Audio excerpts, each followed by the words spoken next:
Uh, you know what it is? Episode 430. So I gotta spit it dirty and flirty. What up, shorty? It's the E, the fifth letter. What you got for me? Lift up your skirt and let's say what's going on. March is here, okay?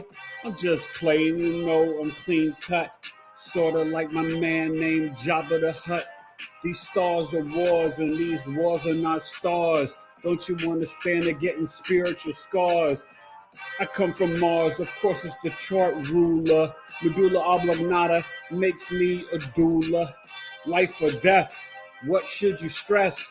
Don't you understand? Of course I'm one of the best. Rhyme with zest, but not zesty, you see. Lyrically, you know I am the answer B. Like AI, but I'm not artificial. Don't you understand? Of course I will dismiss you. The bone gristle, the tissues get disrupted. Your soul has been corrupted. I come with lyrical purification. And you know I'm saying, Nathan, about really what's going on now. The blood moon, total literal lunar eclipse. Wow. Virgo on its Pisces season. Health access, and I rhyme for a reason. No wars, it's strategic, you know.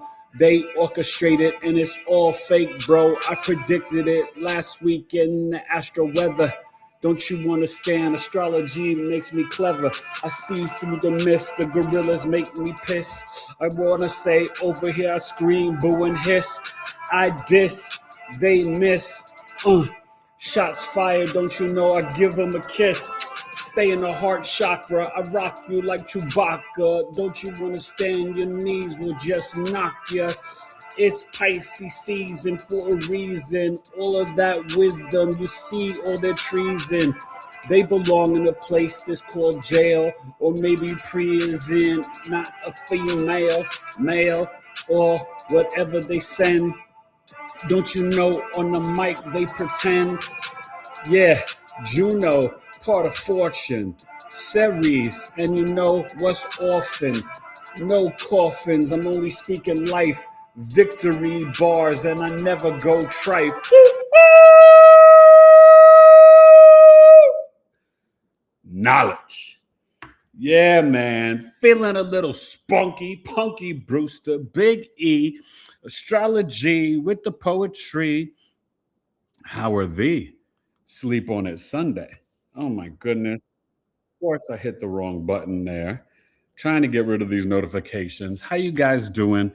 I'm dolo this early evening on a Sunday, the fun day. So hold on, let me get back into the studio so I can see y'all. You know what I'm saying? What is going on here? So it is March 1st. Happy birthday to my cousin. I know she's busy, so she's probably not watching.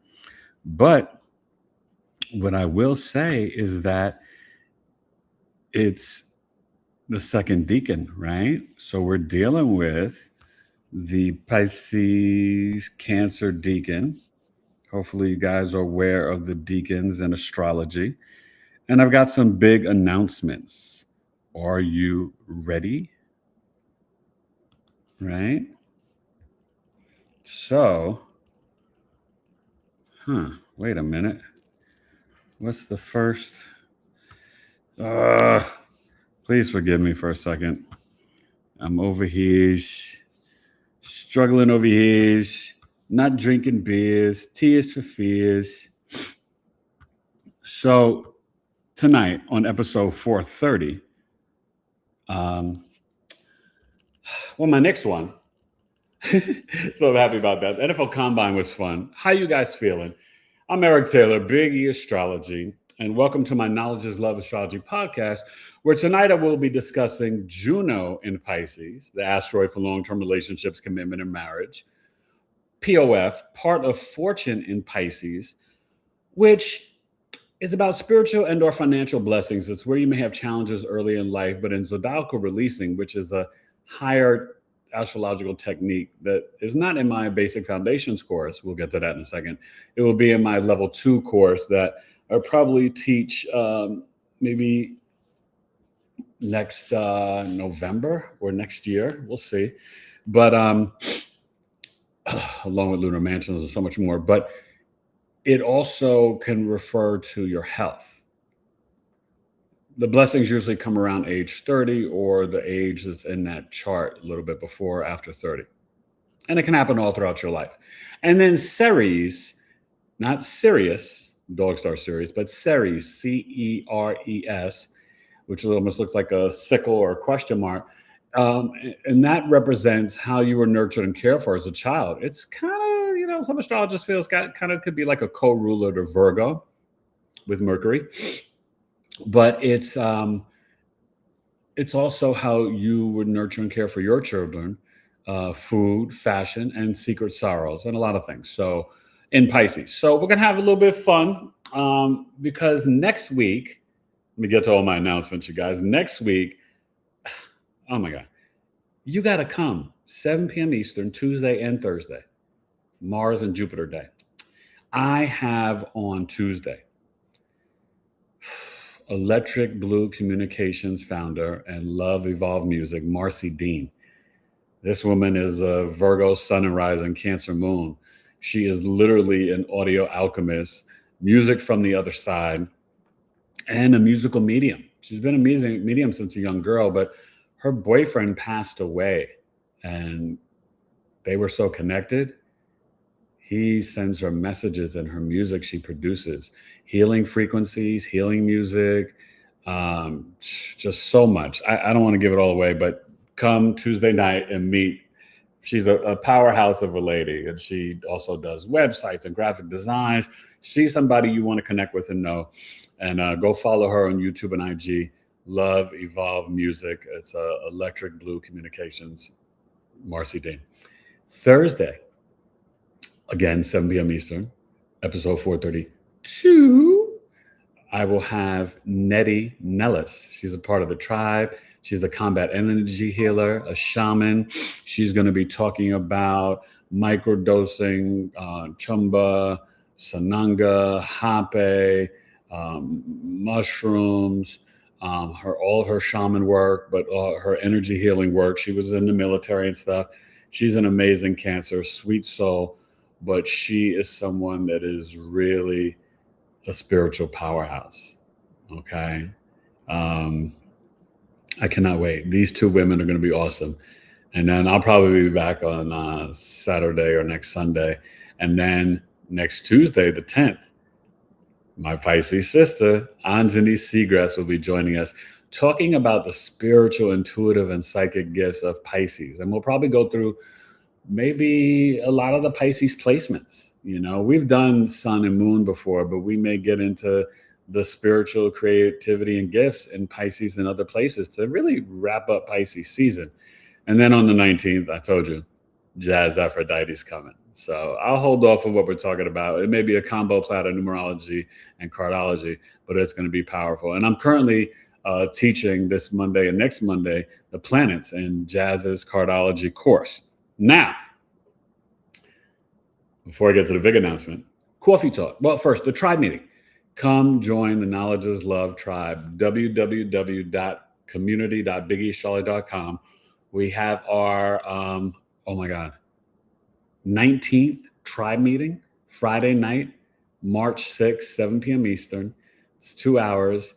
You can join for $23 a month or $10 a month. 23, you get coffee talks for free, valued at $35 a month.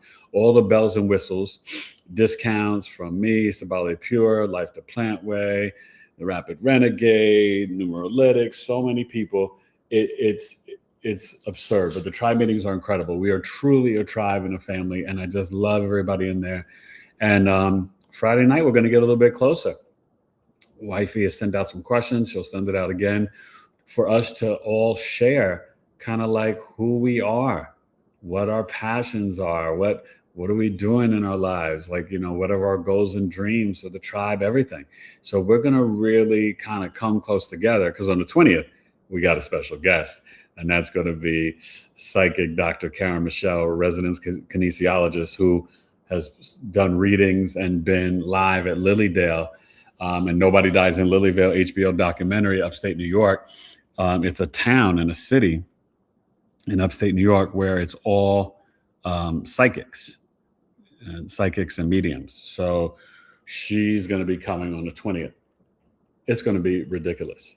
You missed 2 Fridays ago with Jazz Aphrodite. The tribe members, some of them are here tonight, they will tell you it's just amazing. It's a good time. It's a lot of love. And we have a community that's like Facebook. It's Buddy Boss, and we share in there, and we got different groups. We're going to actually do something, I think, in April or May for the kids to come and share what they want to share, because a lot of people in the group have kids, including our Taylor twins will come and share. So we're just making a lot of moves. You got groups from relationships, self-love, tarot, plant medicine, what's on your mind, promoting your business, creativity, astrology, human design, numerology, crystals, herbs, food for life, just so much. The tribe. www.community.BigEAstrology.com. Saturday, sign up for Coffee Talk. I think you could book it on the website, but you can also email me directly and do PayPal as a friend, Zelle to etaylor765@AOL.com, Cash App, $BigEAstro. Saturday, 12 noon Eastern, 9 a.m. Pacific, 2 hours, $22. I'm going to be teaching a lesson on Chiron and Taurus in all 12 houses. I'm going to be looking at the chart from June 19th when it first enters. It will retrograde back to Aries, but then it will come back in April 2027, all the way to 2033, kind of like lining up with Uranus and Gemini. So Chiron and Taurus is the second longest transit for Chiron, and the first one is the one we've been in now since for like ever, Chiron and Aries, which has been my Chiron return, and it's such a long time. But that's when I fell into a coma, right around the Chiron return. And then now, my last announcement before we get to the show. Are you guys ready? I'll be putting out 2 videos later tonight after I'm done with this. From Coffee Talk, but Celebrity Birth Chart Series, Bruce Lee. And then we'll be doing Brandon Lee Friday, Friday, March 13th at 7 p.m. Eastern. $13, 65 minutes looking at Brandon Lee's birth chart. You don't want to miss that. Bruce Lee was incredible. We're going to check out Brandon Lee and see how and did this go down and dying on the set, what was really behind it. But check out the Bruce Lee birth chart. Fascinating. I did that at Coffee Talk about a month or so or 2 ago. I think it was January. So I will also release this video, but it's up on my, I think it may be on the website, but it will be up there, if not tonight, first thing in the morning. But you can reach out to me directly if you want to get a payment plan, Eric@BigEAstrology.com. My Astrology Basic Foundations course is live to join. We start Sunday, March 29th, 12 noon Eastern, 9 a.m. Pacific, 90 minutes each class. Don't want to go more than that because we start to lose our attention and focus, where you will learn the basic foundations of astrology. You will also receive my astrology workbook. It is $700 for 10 weeks from March 29th to June 14th. We're off for Mother's Day. And you're going to receive recordings of each class. You're going to have homework. You're going to learn about the signs, the planets, the houses, aspects, planetary joys, dignities, annual perfections, secondary progressions. You're going to learn chart rulership, house rulership, and how to break down a birth chart. This is the greatest gift to yourself. And we can do 2 payments of $350, 4 payments of $175. I want to make it affordable because I want you to be able to join to learn this ancient wisdom called astrology. Sundays are going to be fun with Biggie Astrology. Okay. So sign up today. The Basic Foundations of Astrology course is my 3rd time teaching it. It's really great. But this time I got my book. Okay. Now the book is, it's going to be kind of like coincide with the course, but there's stuff in the book that obviously I won't be, teaching and the things, but you'll see. But, and I will announce my book title, because I am the MC and I am the younger brother of the founders of hip hop culture. My astrology book is interwoven with hip hop. and it is titled Star Signs and Rhyme Lines. And it will be out shortly. Okay, so you're going to have the workbook. There'll be a digital copy and then also a hard copy. All right, we're going to be starting to print soon, but we'll be even taking pre-orders of the book. But obviously, with the joining of this class, you will receive the book. That's it. I'm here.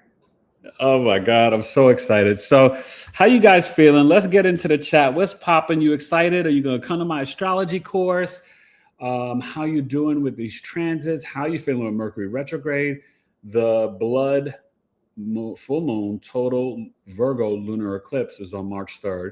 If you saw my astro weather, I told you Mars square Uranus, this would be going down.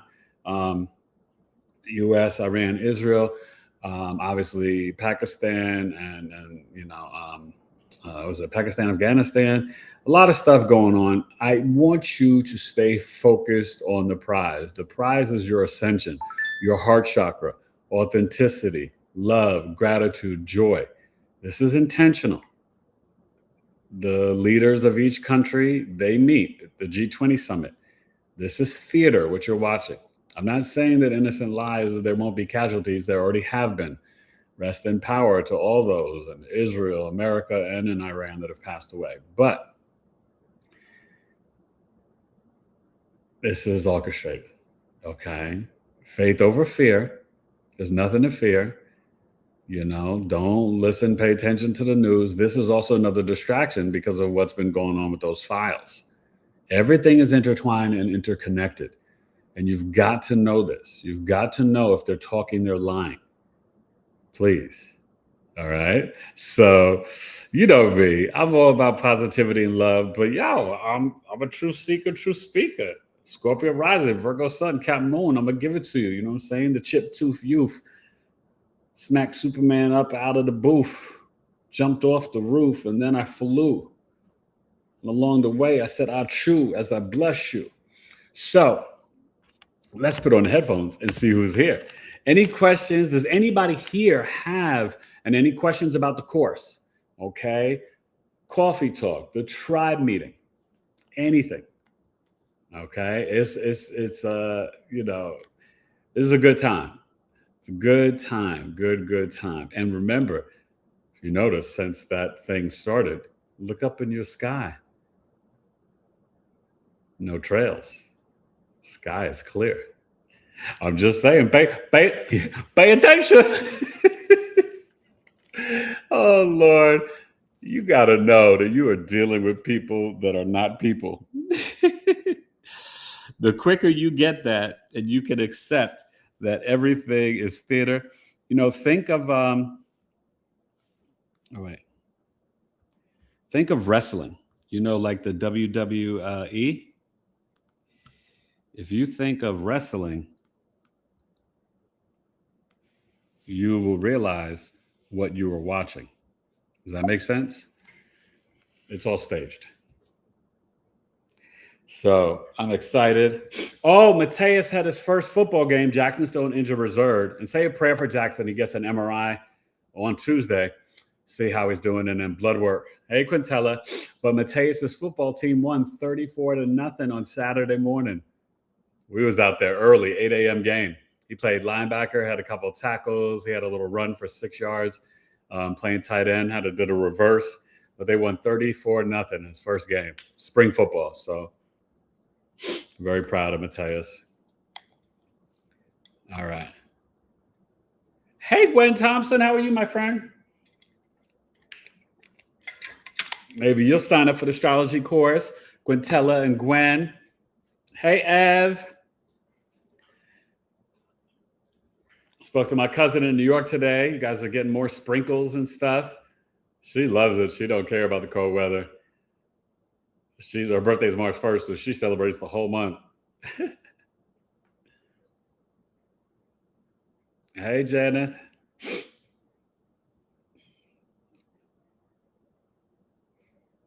Grand evening. Hey, Miranda. I'll be at Missy's Mysteries March 21st live. It is a beautiful Sunday. A little warm. Hey, Julie Smith. What's up, my friend? What's going on? I am so excited. Frustrating? No.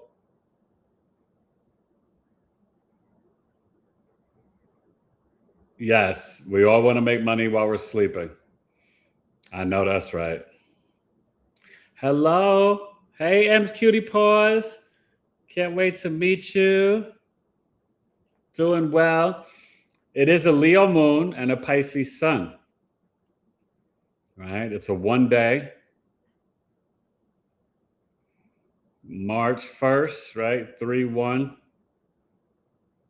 And universal 9-year. So I guess it would be with the numbers of 4 day. I don't know, how to break down all the numerology. Out and about all day. People are on one. Yeah, keep your vibe high, stay in the bubble because people are on one because you guys, we're being onslaughted with all of this energy and frequency and chaos and distraction and this one and that one and Bibi couldn't land his plane and left Israel and flew to Germany and this and that and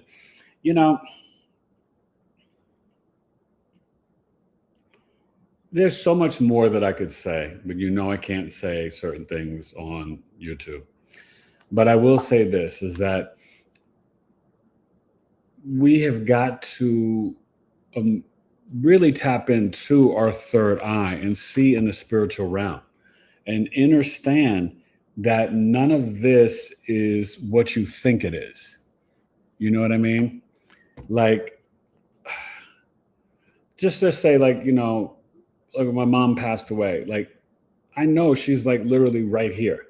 There's sometimes I can literally feel her presence and her energy. I'll walk out in the kitchen and see where she used to sit in her wheelchair at the table. And I could almost have a tear just run down my cheek. I get emotional because she would always be in that spot. And I remember when I first came home from the hospital, it's like I naturally looked over there and she wasn't there. You know what I mean? And it was devastating, to be honest with you, to awaken out of coma. And like I told you, Alana waited at least a week to tell me, and I'm glad she did. The doctors told her he won't be strong enough to handle that. And then she came in with the chaplain, and I thought she was asking for a divorce. And then she came in with the chaplain and let me know that my mom had passed away September 21st, 2021, while I was in coma. And but I want you to know that you have spirit guides, guardian angels, Archangel Raphael was with me in the hospital, Gabriel, Michael, like you've got your higher self, your future self, spirit guides. But like Michael Jackson said, you are not alone. You know what I mean? And please, like, live that way. The moon's in Leo. It's trining Chiron right now. We have an opportunity with all this drama and chaos and getting ready for this total Virgo lunar eclipse, which make sure you go watch the episode. I broke that down, a couple of lives ago. I'm going to get to you guys in the chat in a second. More comments. Thank you. That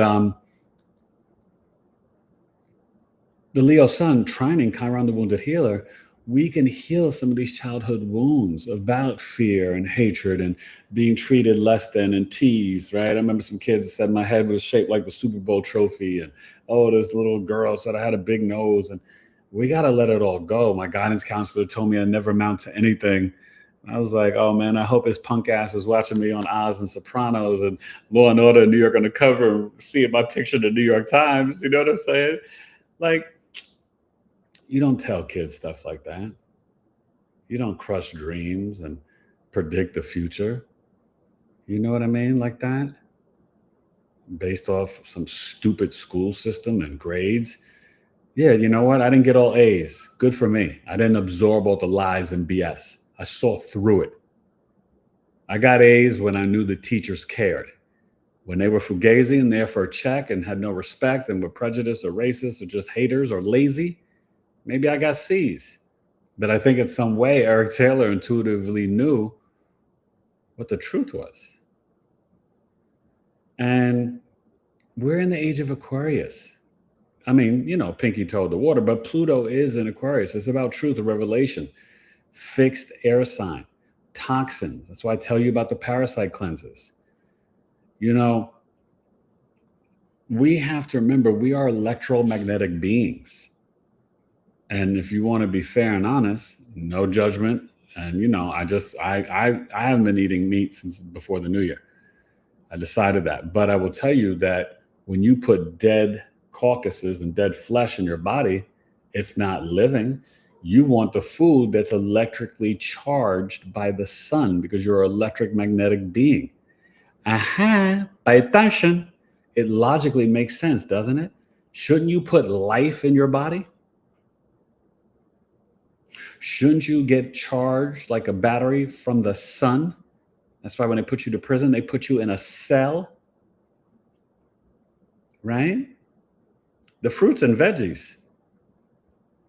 And you hear research and people talking about being breatharians, that we used to not even eat food, that, we would tap into the frequencies and, the bells and all that stuff. And, stuff that Tesla was talking about that the, ancient Egyptians, the Kemites and ancient Kemet had. We have got to remember it's Pisces season. Wake up, tap into this wisdom.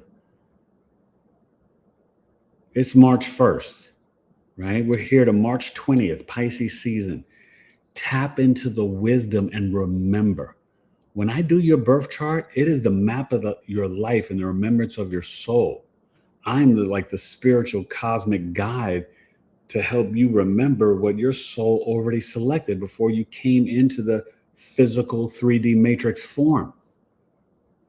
In the Saturnian moon matrix bubble we live in. Remember. The sun is vibrating differently. You can even hear different things in the sky and the air. You pay attention. We have got to use these crystals and get Faraday cages and EMF protectors. You're under attack. Whether it's the food, the medicine, the cosmetics, the sprays, the water, the frequencies from these so-called 5Gs towers that are not real and your technology is not improved. What do you think they're really for? When you come here with Big E, I'm going to give it to you. Rough, rugged, and raw. Shout out to my boy, Rugged and Raw, producer, MC, Virgo Power. Made tracks on my first album. I don't think he produced anything on my second album. But he produced some joints on my first album. And he's going to definitely have something on my third album. But just know, whatever the question is, my answer and your answer should be, love, please. Authenticity, please. Gratitude, please. And remember these nodes, the Pisces North Node, Virgo South Node, you're not manifesting on this lunar eclipse. Don't play with eclipses like that. And it's lunar South Node. You're releasing, you're purging, you're detoxing. You hear spiritual people, astrologers on IG or TikTok talking about, man, no, they don't know what they're talking about. I'm not going to call them liars because they just don't know maybe. Virgo, you need to release being self-critical, nitpicky, overcritical of others, and perfectionist, getting caught up in the narrow scope of all the details. You need to expand your heart, your consciousness, compassion, empathy, grace, and mercy, the Pisces energy. That's what needs to happen. Now, I'm going to get to the chat before I jump into Juno. But does anybody here have Juno, part of Fortune, or Ceres in Pisces? And I hope you're doing well with this Leo moon. I'm excited for my astrology course. Are you going to sign up? and study astrology with me. The way that I break it down, now remember, my mother taught 35 years in Harlem, 5th grade. I think maybe 37 years because 2 years, I think, 2nd grade. I taught for 13 years, New York City and the Bronx. BX, stand up.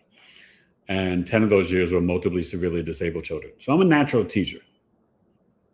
And I got to say, I really feel I break it down very crystal clear, precise. I'm patient. You're going to have homework.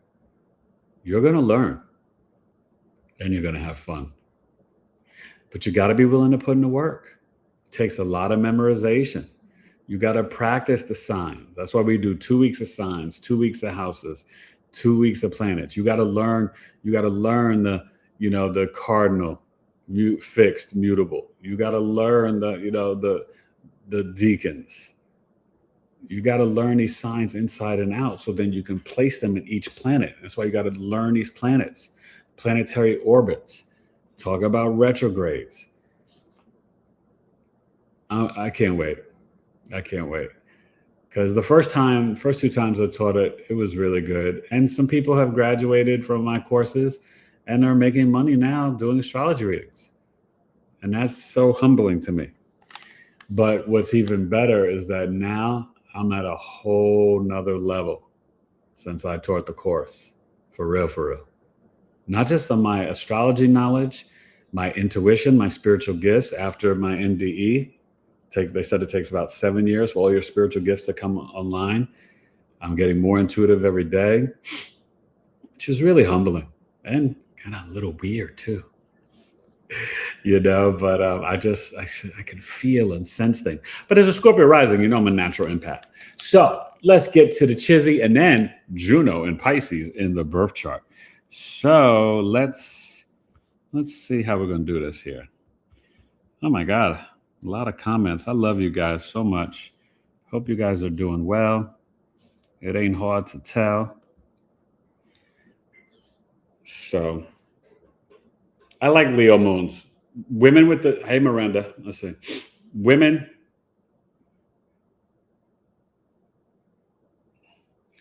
Oh, you never got upset with the kids. Oh, wait, I got to go back up higher. Yeah. And wait, I'm going to go back up after that comment, Miranda. Yeah, Gilbert school system. You felt frustrated, Quintella? Oh, naps are great. I needed one yesterday. I probably need one today, but I haven't taken one yet. I'm so busy working. Steven the Jupiterian, where you been? What's up, Stevie Weezy's Pisces Power? Happy birthday, my friend. I miss you, man. Got to come back to the tribe. We missed some good ones.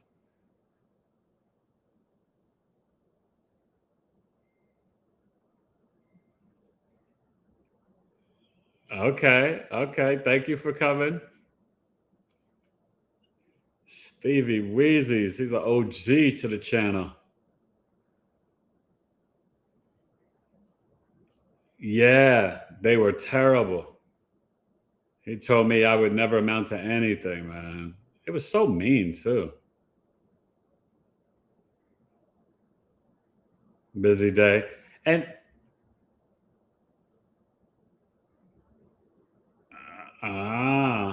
30 astrology class that met today. Cool. Yeah, what is shakshuka?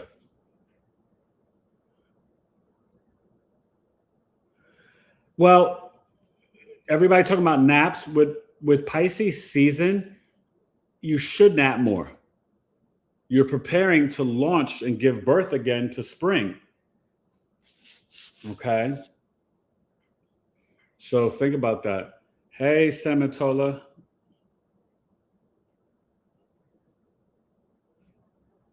Yeah, rough, rugged, and raw. So good to see you back, Stephen. And you've been creative.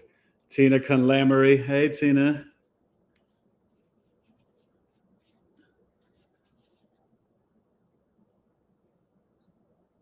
Oh, you have Juno and Ceres in Pisces? Oh, this is a great show for you. Okay. I'm glad I did it.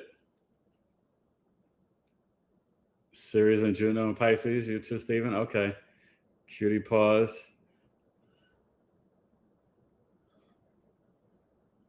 North African dish. Oh, wow. With egg. Okay. Tomato, egg, onions, feta cheese. I don't like feta cheese. Sounds good though. I just had like a strawberry mango like fruit health drink. It was really good.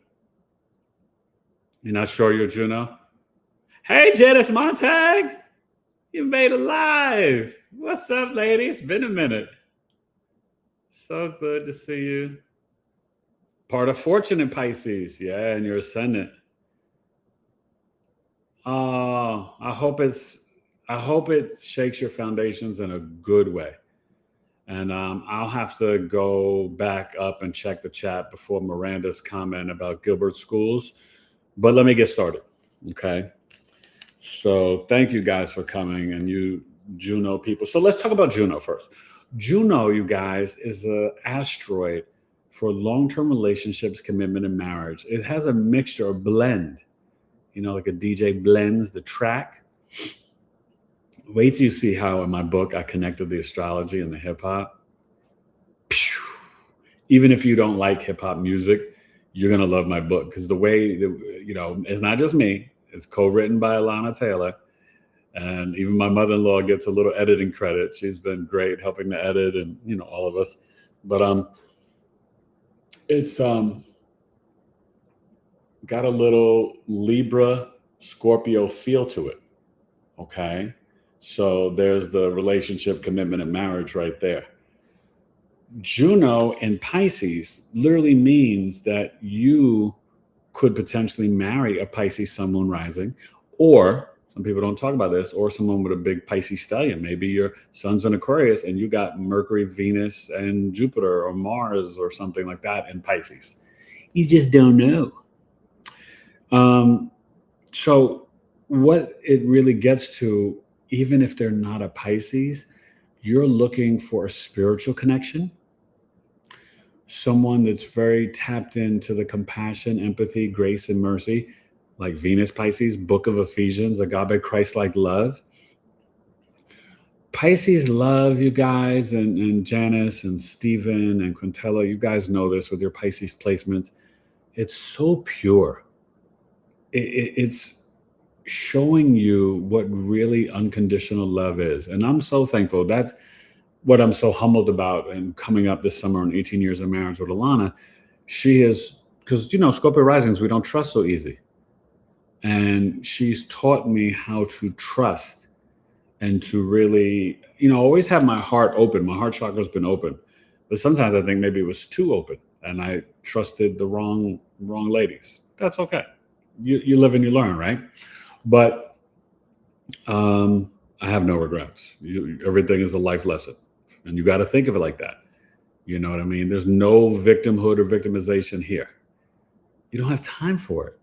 And plus, why would you be a victim? Your soul chose your chart and your placements. I chose to be legally blind. I chose my Chiron moon at 9 years old. I accepted and chose the assignment that I would come in and both my parents would be shot before my 8th birthday. My father would be murdered and my mother would, I mean, you know how brave Eric Taylor must be. What the heck I lived through, what I chose. Oh my God. It's very humbling, you guys. I think maybe that's why I like Destiny's Child, that song Survivor, so much. Because I was like, she's singing my song. I'm a survivor. And because I really am, you know what I'm saying? So, I mean, I don't know. But I don't know. You know what happened? I got to digress for a second. Forgive me, Juno Pisces. I don't, I'm not into celebrities anymore. I'm really not. And definitely not Beyonce and Jay-Z. But what really got me with Beyonce, like, come on, like she's fine. She's a beautiful woman. But when she did that MTV series where it was her and Mos Def and whatever. And it was like a hip hop opera and she was rhyming. That's what got me connected to be. I was like, yo, she was doing it. Do y'all remember that? A lot of people didn't see that. I forgot the year, but that was, that was, I think, before she started the solo career and as Destiny's Child was breaking up. And they did that hip hop opera on MTV. And it was like a couple episodes, like a series. It was her and Mos Def.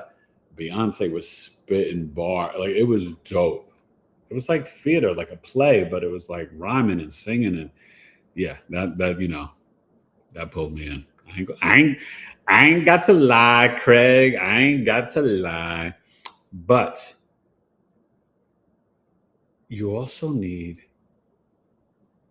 wisdom. You're going to be attracted to someone that just is still calm waters, that has knowledge and wisdom. And you Pisces people, I salute you, because sometimes you're not as preachy or dogmatic as the Sagittarius, but Pisces does, if we're being honest, sun, moon, or rising. My mom was like this too, Pisces rising, and moon. But there is that like telling you what to do or how to live. Now, the house and whatever Pisces placement you have will kind of flavor that or skew it differently. But in general, Pisces can be the grandmother and grandfather of the zodiac. And because they're so intuitive and psychic, they see like things happening in the future, see how you're vibrating or what you're doing. And they'll tell you, don't do that. You should be doing this. But 9.5 times out of 10, I hate to admit it as a Virgo, but I got to give it up. I'm truthful. Pisces are right. So I honor and salute my Pisces people and all you amazing Pisces that are here tonight.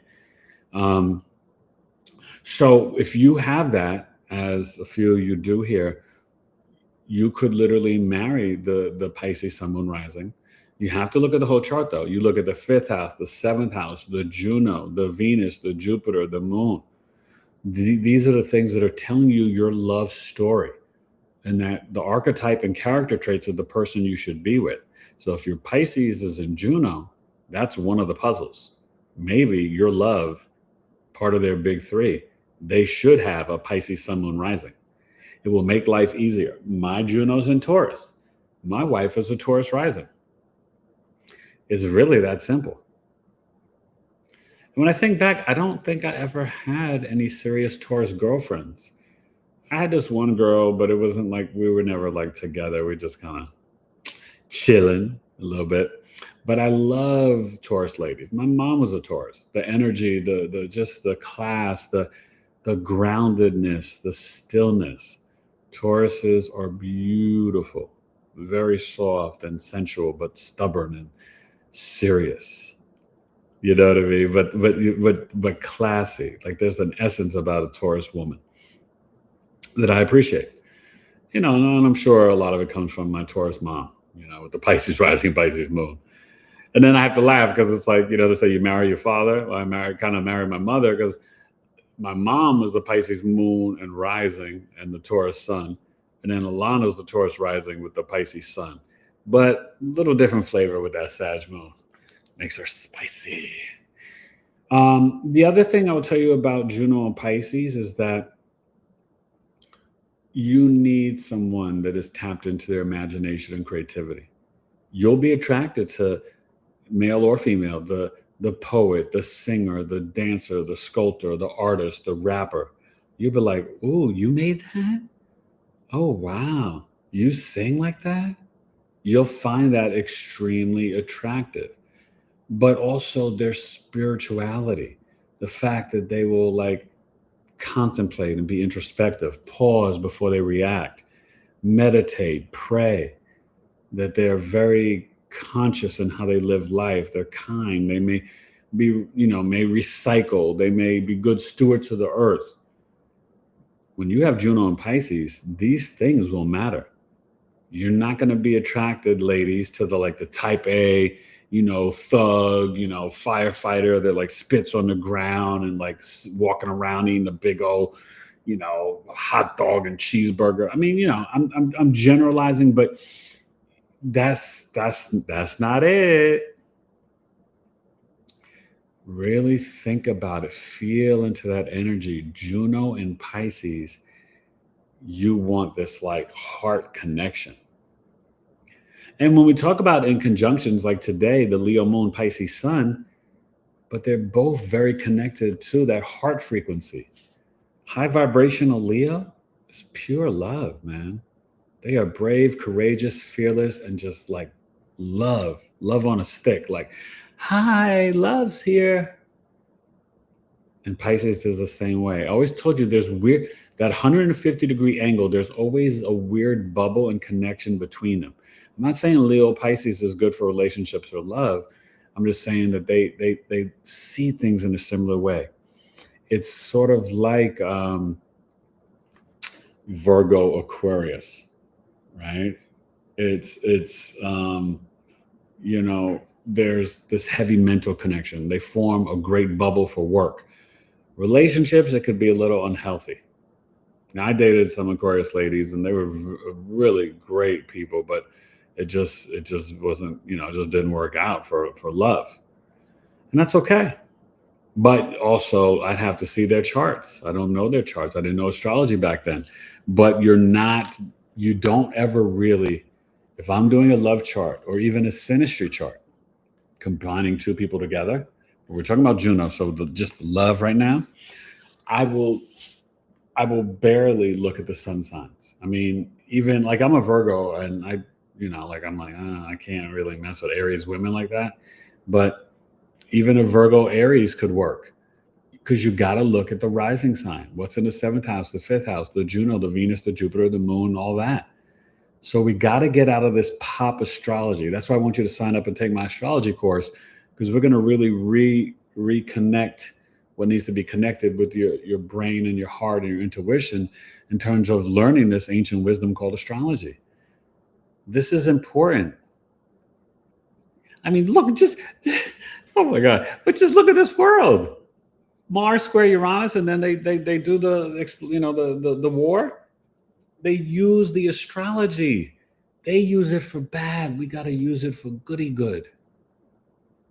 Do you get that? And the numerology and gematria, there's no such thing as coincidence. There are no accidents, right? Things are orchestrated, designed, pre-planned. You are watching a movie in theater. Please never forget that. So that's the gist with Juno and Pisces. If anybody has any questions about it or comments, please, share down below. I'm gonna go back and check out some more in the chizzy. But the one thing that I also, let me see. I feel like, okay, before I go ahead and do that and listen, I want to start this with part of Fortune. And then I'll get back to the explanation. But the last thing I'll say with Juno and Pisces, don't be unrealistic and idealistic about love. That you got to have the spiritual discernment. That's where you get caught up in deception. That's where you can get pulled into narcissists and become self-sacrificing and the victim. That's the issue with Venus and Pisces. Agape, Christ-like love, book of Ephesians, they can be overly sacrificing for their partner and play the victim role. And he doesn't love me. Yo, man, she ain't feeling me, man. I don't know. I bought her a watch, yo. I bought her a purse. Got her a Chanel bag, yo. Like, really? Why? Now, don't get me wrong. I've bought TVs, I've bought earrings, and oh my God, just... If you would have caught me when I was younger, I was a very generous young man with the ladies, but not like, okay, not in the way that like one of my homeboys, he used to lead with his wallet. And I said, don't do that. You don't do that. You want a woman to love you for the man you are and your character. If you always lead with your wallet, no, don't get me wrong. I was always classy gentleman. I never had a woman pay for a date. If I ask you out, I'm paying for it. But at least by the 3rd or 4th date, if a woman did not offer to pay the tip or pay half, she was no good. That's it. I would never let her pay, But if she didn't offer, I'm spitting game for the fellas. If a woman does not offer, that's not your wifey. And ladies, you already know if a man is not like, taking care of that stuff, you know what I'm saying? If he's coming to the first date, do you want to go Dutch? Be like, no, thanks. And I know, remember we were joking last episode, he'd be like, oh, he's 6'2" and he's tall, dark, and handsome. And oh my God, he's got all these muscles. Oh, and he drives a Ferrari and da-da-da-da-da. It's not your husband. You're looking at candy. It's not your husband. We've got to change and really look with this eye. Come on, y'all. So part of fortune, right? And I'm going to get to the chat and see what you guys are saying, even about any questions or comments about the Juno. But with the part of fortune, remember, it's spiritual and/or financial blessings, usually around the age of 30 or whatever the annual perfection house that you're in. For example, let's say you have part of fortune in the 12th house. So maybe it could have happened at 35. And your spiritual and financial blessings can come in a foreign land or in a spiritual realm. And if it's in Pisces there, it's really through your dreams, through how you connect. You know what I mean? You can meet a foreign love. You could have a hidden type of love. You got to watch out, though, because that love could be a hidden enemy. Pay attention. These are the things you're going to learn in my astrology course, because you need to understand that 12th house is so deep. Hidden talents, hidden enemies, subconscious mind, unconscious, the dreams. But think of the last 5 degrees like going back in your mother's womb, like the cusp of rebirth, the Aries Pisces cusp. You see me born again. So we'll come back in a second, get to the part of fortune. So I got to tell you, you say, where's wifey? Where's Alana, Eric?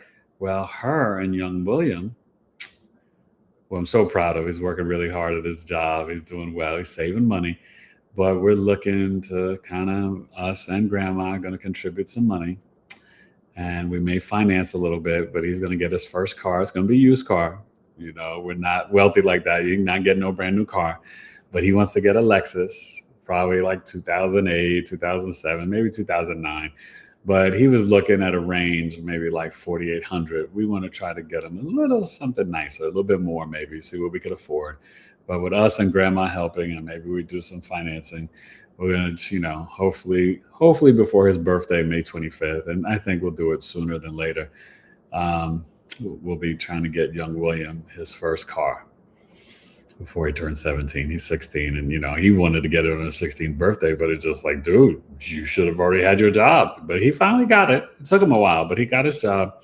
But they don't, they only do sometimes like 4 or 5 hour shifts. So he's not getting the full-time hours, but he's doing all right on tips. And he does the register. He chops some vegetables. He works in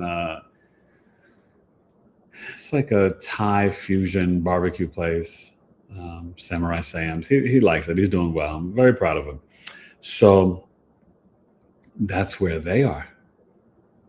They went to, I think, Peoria or something, or somewhere to look for a car or to go see a car. But we decided we wanted him to get it from a dealership to be safe, not to, just get one from some person. Okay, so let me see what you guys are saying. I'm going to just go further back up, see if I missed anything before. And thank you guys for understanding. I didn't want to go in the rabbit hole about like teachers in school and stuff, but I got to say, as a former teacher, I never discouraged my children. I always lifted them up. I always told them how amazing they were. I was the teacher that asked them, how are their siblings? How's your mother and father doing? How's your grandma? Oh, your grandma came in town for Christmas. How's your grandmother doing? I was that good teacher. I was a nice, I don't know. I got to say, Eric Taylor's a pretty nice guy. You know what I mean? And that's just how I've always been. But I always think about how I felt when the teachers destroyed me. And the worst, I didn't even tell you, 4th grade, I got accused of carving in a desk in between the 2 classrooms. They were joined 2 4th grade classes. Somebody had carved in a desk curse words about my homeroom teacher. And she was like my main teacher, right? 4th grade. And I didn't do it, but I have sloppy handwriting. And so they had us do a writing sample on a piece of paper. And because my handwriting was sloppy, they said that I did it because it matched a carving in a desk. You know, somebody taking a pen in those in the wooden like desks, not like the regular desk, but like the bigger desk that like you could like carve into. And you think that that's the same, writing on a piece of paper and carving it. And I was so hurt because I loved my 4th grade teacher. And then I wound up leaving the school at the end of the school year. And in the ways it changed my life, you know, maybe I would have been at an Ivy League school and things like that. Who knows? But that's okay. But to be falsely accused of something, you understand how that formed me as like a young 10, 11-year-old? It pissed me the F off because I've always been a good, nice person. I would never curse words at a desk about a teacher. That wasn't me. But I got blamed for it. So there you go. You know what I'm saying? So I'm healing. See, I'm doing the Leo moon trining Chiron, and I'm forgiving people. And I know it was some punk ass kid that did it, whatever, but didn't step up and admit to it when I got blamed for it, which is really crappy. But people are like that. You know, I would never do that though. So let me listen to the comments, and then oh my gosh. I'm so glad you guys are here. And make sure, do me a favor, after the show, come back and leave a comment for your boy. If you watch any of my videos or, Venus and Libra, Jupiter and Sag, leave a comment on those videos. I really appreciate it. It helps everything grow in the algorithm. Okay. And thank you for subscribing to the channel. If you're new here tonight, welcome. Please share your big 3, sun, moon, and rising, and I could break it down for you. And I'm just listening to all the comments. I went all the way back to the beginning because it's too hard to highlight the thing on Restream. And make sure you guys come Tuesday and Thursday night. For some of you guys that came in late, got Marcy Dean on Tuesday and Nettie Nellis on Thursday. Incredible women. Marcy is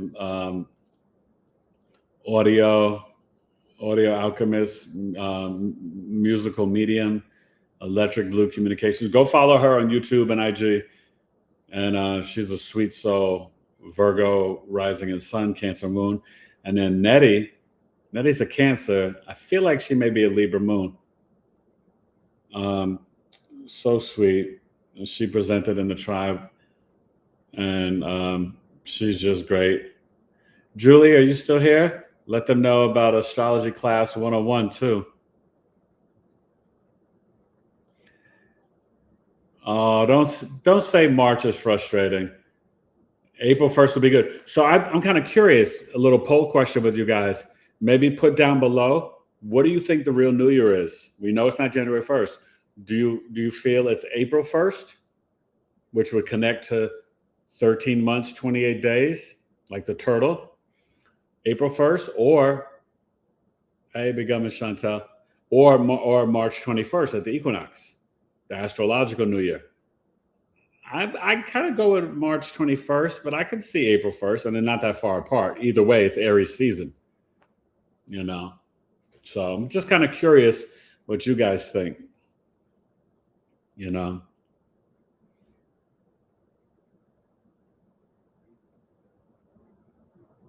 Miranda, where'd you go? The people were on one. I'm kind of curious. Not like I know Gilbert like that, but I don't know if you went to the grocery store or if you went, some sort of like Lowe's or Costco or. Coffee Talk is over Zoom, and it's 2 hours, $22. You don't want to miss this one. Chiron Taurus to 2033. So definitely sign up. I'd love to meet you, Miranda. And Coffee Talks are fun.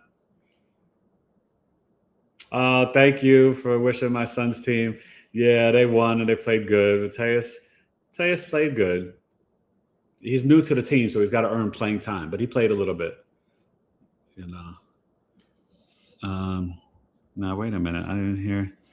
Let me see. I got to get some of these newer comments.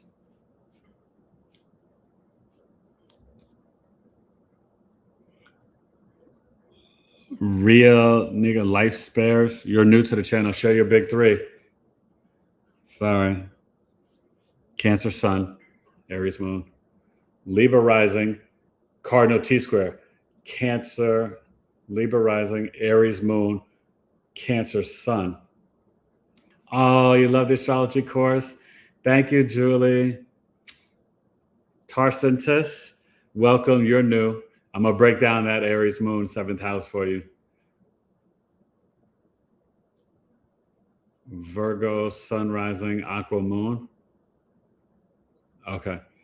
So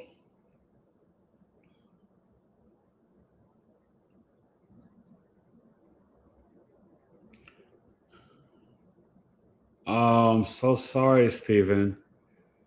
Prayers to mom. Rehab can be good, though. Stephen, nicotine patches and CBD or THC gummies.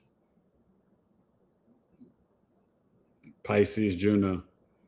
Hey, Janice. I'm going to get back to you. I can't say your name. April 1st. You think it's April 1st? Okay. That makes sense with 13 months and 28 days. And that's why they created April Fools, March 21st. Okay. So everybody's got to vote. I'm in between. I used to say March 21st, but I used to think April 1st when I was a kid.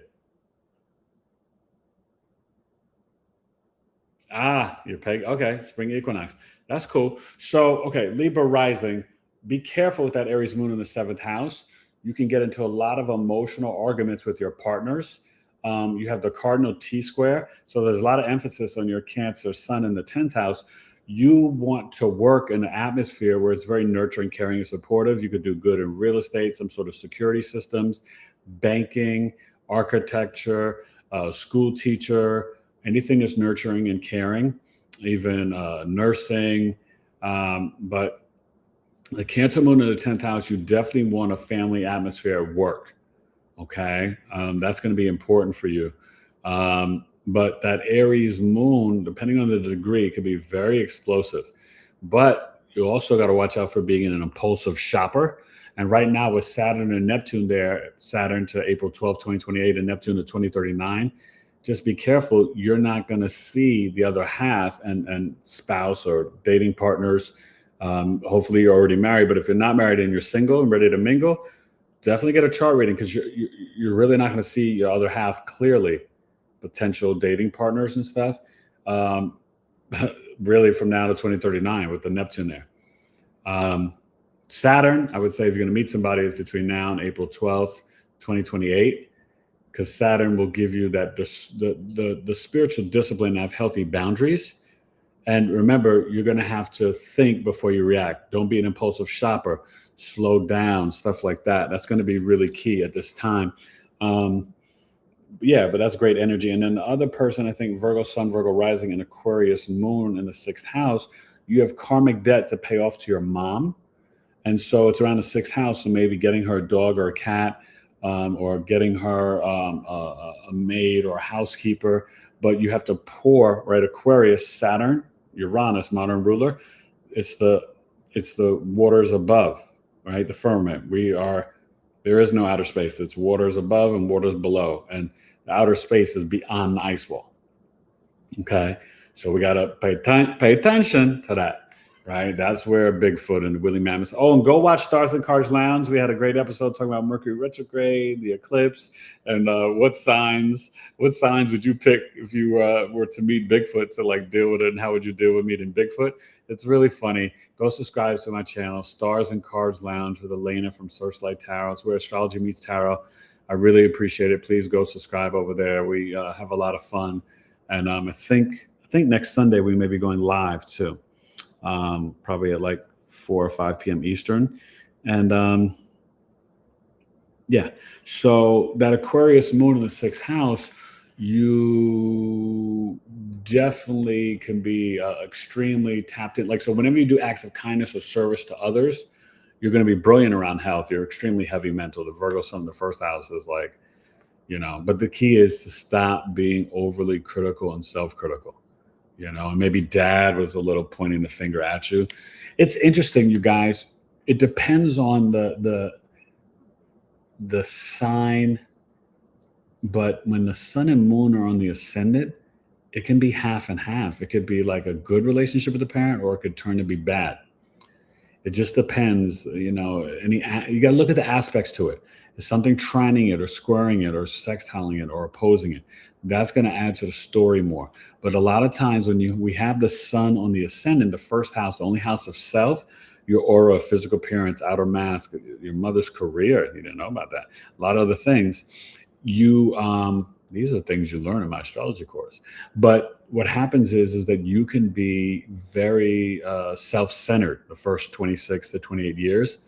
You could have a big ego, and the sun is there. But your confidence, your swag, the sun in the first house, sun in the 10th house, it's like you're about this life. When the sun's in the 10th house, you will overcome any obstacle that comes your way, for real. And I'm going to get back to your comments and stuff. Yeah, maybe we do something in between the 21st and the 1st. Maybe, I don't know, what would be that like midpoint? March 26th? I guess March 26th. So maybe we start celebrating on March 26th. I don't know. But yeah, hey, this year, I think I may celebrate the 21st and the 1st. So I'm covered on both ways. But that's when you set your New Year's resolutions. Just remember, and this is eclipse, we're releasing things, Virgo. We're also releasing our bad habits with the nutrition and the food. That's why I mentioned that. Sorry, train of thought, I got to bring it back. That's why I mentioned about us being electromagnetic beings and getting the fruits and the vegetables. I'm not telling you don't eat meat. If you eat meat, God bless you, right? We also got to look at our blood types. But like if you're type O, negative or positive, you got to watch out for the dairy and the eggs, the milk, the gluten, the wheat. You could do the rice, but you need fruits and veggies. You got to be mindful of that. Each blood type, There's so much that we don't know about nutrition. What you do know and what you need to know, they've lied to you about science, medicine, history, politics, entertainment, agriculture, I don't know, name it. They've basically lied about everything, education. Okay, so we've got to unlearn, which is the first floor of my Elevate to Love relationship coaching program. You unlearn so then you can put in what's good. If you even get to like 30 years old and you haven't had a good amount of time of deep introspection, then you've got to do the work to really work on, unlearning, but reprogramming your subconscious mind. This is work that I've been doing since like my mid to late 20s. Even though I didn't know the astrology, I was always, what they say, woke or whatever. I've been woke, and not woke in whatever way you think of it now, how it's been hijacked, but awakened to the truth and the reality of this world. Have I grown and learned so much more over the years? Of course, you always do. Listen, if you're the same person at 22 to 35 and 35 to 45, 45 to 55, there's something wrong with you. You shouldn't be the exact same person. My goal, honestly, is to learn something new every day. That's why I love having amazing people in the tribe like Janice and Quintella and Mama Miss and Gigi and Shanti and Kendra and Luis and Danny and Desiree and just so many people, Victoria, and because I learned from all of you and Teresa, and Jackie Washington. You know what I'm saying? And Evelyn, who I wish joined our tribe, Ev. But I've learned from Evelyn. That's the key. You can't be so arrogant and have a lack of humility to think that you're a know-it-all and you know everything. I'm always like, let me be the student, grasshopper, let me learn. Because then I can be a better teacher when I'm willing to learn. And always remember, this was a philosophy of Bruce Lee, and you're going to, talk about it tonight when I release the video, go watch it, that Bruce Lee was like, you got to be willing to learn from people that you don't agree with. If you're a Democrat, and you can learn something from a Republican, right? If you're a Christian, you can learn something from a Muslim or a Jew or vice versa, or atheist from a, Bible thumper from an atheist. Like, I mean, we've got to, so, and I say all that to say, like, you can learn something from Hitler, right? Just because you don't agree with someone morally or their philosophies doesn't mean that they don't have some knowledge and nugget that you can take from them to learn, even if you're learning not to be like them. How about that? I don't want to be like Hitler or Stalin or Mussolini, and a lot of these crazy dictators are Tauruses. I don't know if you guys noticed that. Tauruses are like, they're tough. So, all right, let's get to part of fortune, and then I'll get back to the chat. So part of fortune in Pisces, if you have this in the birth chart, anybody here, let me know. I don't think you told me. I think one person has it, Janice, in the first house. So anybody else has it, let me know what house. The hizzy, the chizzy and the hizzy, complete gets busy. So, the part of fortune, like I said, it can be an energy you're challenged with. Maybe Janice, it was your imagination or your creativity or your spirituality, which would be hard for me to fathom because I'm sure you the way you grew up and the family and the farm, and you seemed like you were always on something, Janice. But there could have been a time where it was challenging for you to be authentically yourself and to share your unconditional love and to share your vibration and your imagination and creativity and your wisdom and your spiritual knowledge.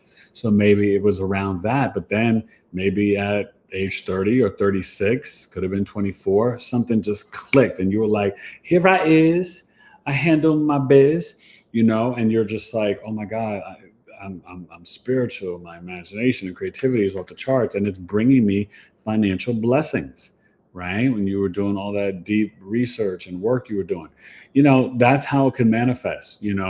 Pisces part of fortune, a lot of it is going to come from your psychic and intuitive gifts. You will be blessed because of how you see between the realms. What you guys have to understand, between the earth and the ether, Pisces is there. That's why Pisces energies, sun, moon, or rising, especially I would say sun and moon, a little bit of rising, but sun and moon, you have to ground into this physical reality because you're always escaping. You're addicted to the astral plane and the ether. Pisces, they own the ether. You know what I mean? And that's the thing that people don't realize. It is really the fifth element, right? We talk about earth, air, fire, and water. Well, there's also the ether, right? And they took that off the chemistry list, right? And so that's what we have to really, that's the things that Nikola Tesla was tapping into, and the free energy. Okay.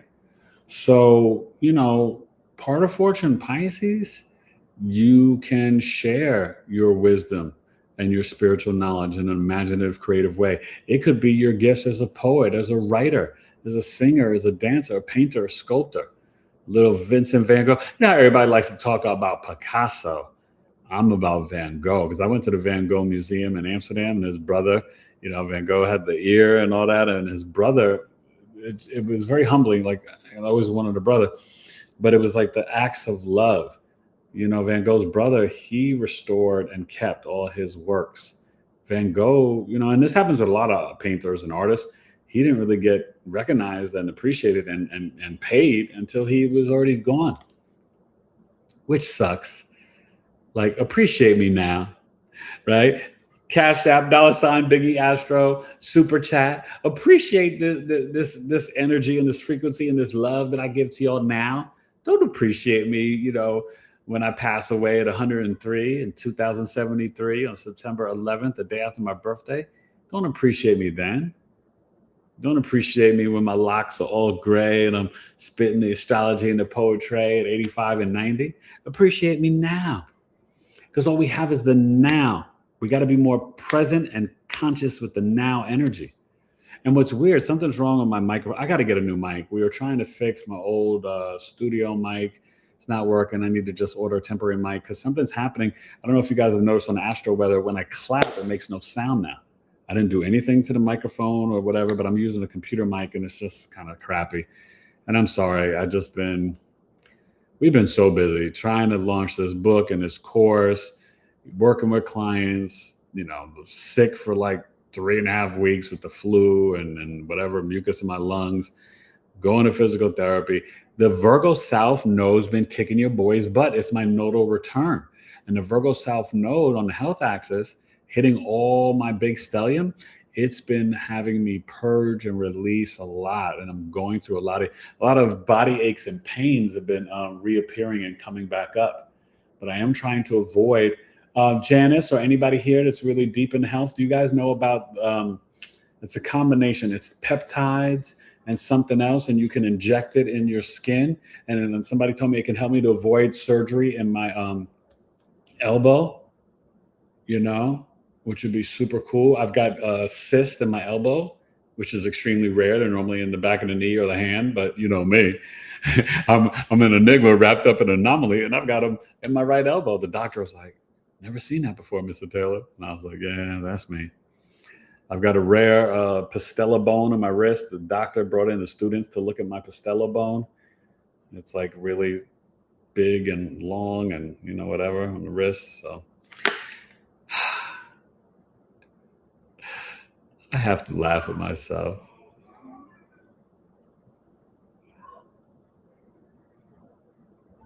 I don't know. Is my wifey back and my son, or is that the boys making noise? So, but part of Fortune and Pisces, explore and share your spiritual gifts, your imagination and creativity. It is here to bring you multitudes of blessings. And Janice, you know that when you share your unconditional love and all your wisdom, it is so well received. And matter of fact, Janice, we got to get you on the podcast. We had you in the tribe, but now I got to share you with the rest of the world too. All right. So we'll work on that maybe towards the end of March or maybe April. We'll figure it out, Janice. All right. I'll shoot you an email or a text or whatever. But, so I really want you guys to understand with the Pisces planets, there's another thing I did not mention with Juno and part of Fortune. I got to say it before we get to Ceres. There can be illusion, confusion, and deception. Deception in love. And that's why you've got to watch out for you got to have spiritual discernment, because you want to be too idealistic and unrealistic. Don't put a partner on a pedestal. Don't have self-hatred and doubt your own spiritual gifts and inner magic, the part of Fortune. And don't doubt your own creativity, your little magical dust. Because I think I'm gonna write an ebook, and I'll do a whole series. But of course, I have to start with because that's all I know. Being married to a Pisces wife. Now I can do it for, and then I would do like the husband. As an astrologer, I just can do it. But obviously, for me, I'm an expert at being married to a Pisces woman. It's funny. Because Pisces, you Pisces ladies, girls, women, y'all are different. You are. You amazing people. But it's something else. But watch out for the confusion. You hear many astrologers talk about it, especially the Vedic astrologers. All Pisces placements, there's a lot of confusion because they're in between the realms. So I think the key for Pisces to get more clarity, and remember, we're all kind of Piscean now. Mars will be there, I think, tomorrow or Tuesday morning, right? You've got the North Node, the Sun, Venus, and Mercury retrograde there. Right now, we're all between the earth and the spiritual realm. We're all in that ether. So you got to just, feel into that and understand that it can be a little nebulous. It can be a little magical. And Pisces energies are like shapeshifters. It's like having Neptune on the ascendant. I have Neptune on the ascendant, which is why I'm a very talented sketch comic actor, right? Like Jim Carrey. Okay. Oh, who's this? You're back? Yes, I am back. Oh, we got somebody to come and read the comments. Back. Oh my God. Oh my gosh, I can see Stephen the Jupiterian. Yes, Stephen is back. I haven't seen you in a minute, Stephen. Oh my gosh. What's up? Stevie Weezy's is here. Janice is here. Oh my. Quintella, Miranda. I don't know where to tell you to start because. Okay. So, honey. Okay. Oh my gosh! Did I just see? Yeah. Let's see. Let's go. Did I just see Phoenix in here? Maybe. No. What's that? You can maybe start there. Who's that? That's Quintella. You have I can't read it because you have your finger on top. Well, okay. But hold on. But let me just finish the story before you know. And so I introduced my better half, as I was just talking about all the Pisces energy, and I was telling them about my future upcoming ebook about being married to a Pisces woman. Yes. That I'm going It's to the work best on. thing in life. That was explaining all the magical, amazing things about the Pisces placements. But we just broke down Juno and part of Fortune. We're going to get to Ceres, but we got to get back to the chat. So read. And I don't know if that's the right place to start, but I went up high enough, so and we'll see. Did we get to Cutie Paws and she's trying to switch to Mediterranean nutrition? Oh, let's go a little further. Didn't read that yet. Okay. So let's. Oh my goodness! What's How this? long have you been on this thing? I've read a lot already, but I'm just, oh my goodness! Oh my goodness! So what about Miranda? And she's say? Doing that talk text thing again. No, didn't get Oh that my either. goodness. Okay, no, they've been writing a lot. Oh my goodness. Okay. Oh my. How about Oh wait, let's yes, I see now. This Okay. must be okay. So Cutie Pie says she saw March 21st. Okay, yeah. I asked them which one do they think for the real New Year, March 21st okay, or we're going to April be 1st? doing this fast. Yeah, we're go doing ahead. This fast. This is where I see Stephen the Jupiterian. It said my dad was placed in assisted living, and after my mom his mom just had another stroke. Oh, so I sent him prayers and love. Yeah, we miss you, Stephen. Prayers. I'm sorry about that. At the rehab center, she will join my dad. Oh, okay. Wow. And it's tough, you guys, when our parents get older. But I mean, I don't know if it's beautiful or not, but they're going to be together. That's beautiful. I think that is beautiful. And I think that's very nice. Yeah. I don't know if they can be in the same space together. Hopefully, I hope you and your brothers can work that out, Stephen. Yeah. How that works out. Yeah. But there was this story when your mom was in the senior place. There was this couple, and they were in their 90s, and I think the husband was the wife. She was a little older. She was a cougar. I think she was 96 and he was 94. And they were both in the space. And he got sick, and they let her come into the hospital. They made up an illness for her to come to the hospital so that she could be there. Oh, is this when I was at the rehab when after your mom? When your mom was there. This is like a long years time ago. Okay. And so because they had never been alone. They had been married over 60 years, and they had never been separated from each other. And I love that. They actually made something so that, and it was like they were lying about it, but she could not do it without, or was it the other way around? It might have, I can't remember which one it was, but anyways, so yeah, Miranda, you're doing talk and text, and then Miranda said people are on one today, and she said she was out like running errands around Gilbert, and she decided to come back home. And then Quintella said something, and Cutie Paws that they were like, "Oh, March is starting off kind of wild, and I want to wake up." I think Quintella said, "I want to wake up April 1st and let March just go by." And I said, "No, let's embrace it." This and that, but Well, do you think it's the anticipation, the eclipse or the leading energy? Up to? It's all this energy and frequency and all that's going on. And I told them we got to be so intentional, like I always say, about staying in love, but in our heart chakra. And today with the Leo moon, trying to come on the wounded healer, I brought up some of the childhood woundings and the messages that you could receive from bad teachers or guidance counselors. And today we can write letters to our younger selves, or just play, just create and activate your heart chakra. Okay. So faux semitol. I'm really bad. Phoenix. No, it's not even Phoenix. It's a different person? It's a different person. Okay. And you've been here before. I remember your name. And we're just going to call you Faux. Make it Faux. simple, yeah. So if you want to tell me phonetically how to break it down, and then later I will try and do my best. And he says, maybe when the Chinese celebrate New Year's, I am in. And then Steven said about Fire Horse year. And you know what? He said, welcome to the Fire Horse year. Yeah. Yes.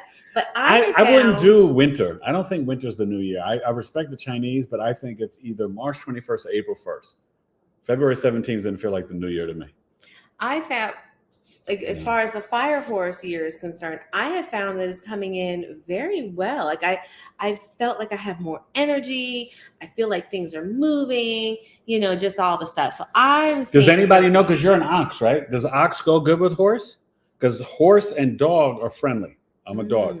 So I wondered about for you. I don't know if anybody here knows. I don't know Chinese astrology like that. And Quintella said about April 1st, we need to go back to 28-day months. Yeah, 13 months, 28 days. Yes.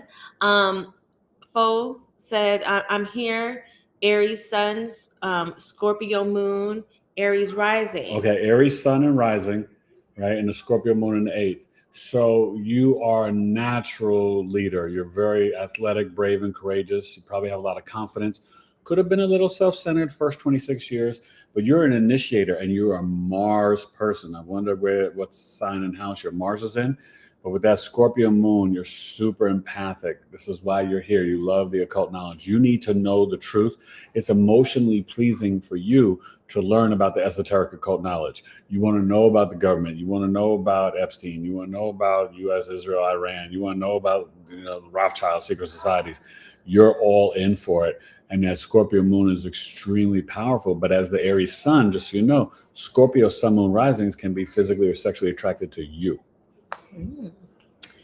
And then really, and wait, sorry. And you may not totally get your mom, and she may not get you. Like, she could be very private, vague, or even secretive.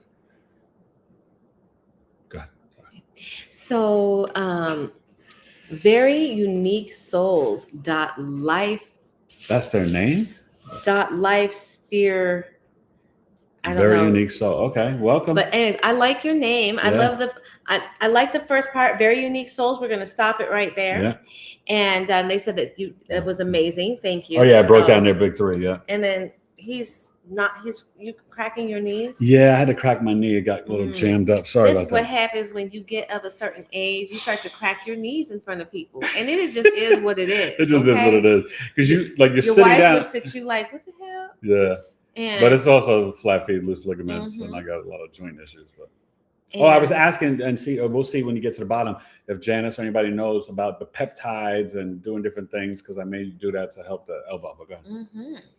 So let's see. Then we've got Tersenac, which I don't know. They have these little things under the C's, which I'm not sure what that is. But anyways, they are saying that the music after the 90s is also demonic. I stopped listening to the music.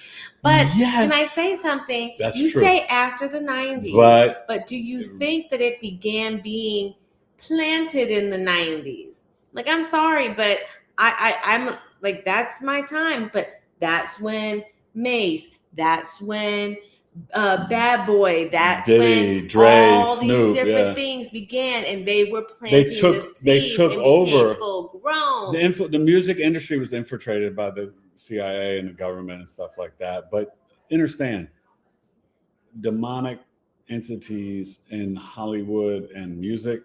They've been here. It's been here. It's been here. They just began to show it. They got more confident in revealing it to us. It was more hidden. You heard about different songs you could hear playing backwards from like the Beatles or Metallica. Oh different my groups. God! Like that was devil worship. Ozzy Osbourne.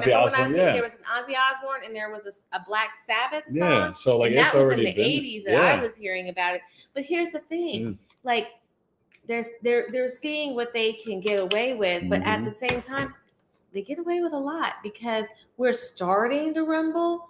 But in terms of the masses, we still are just like, oh, well, okay.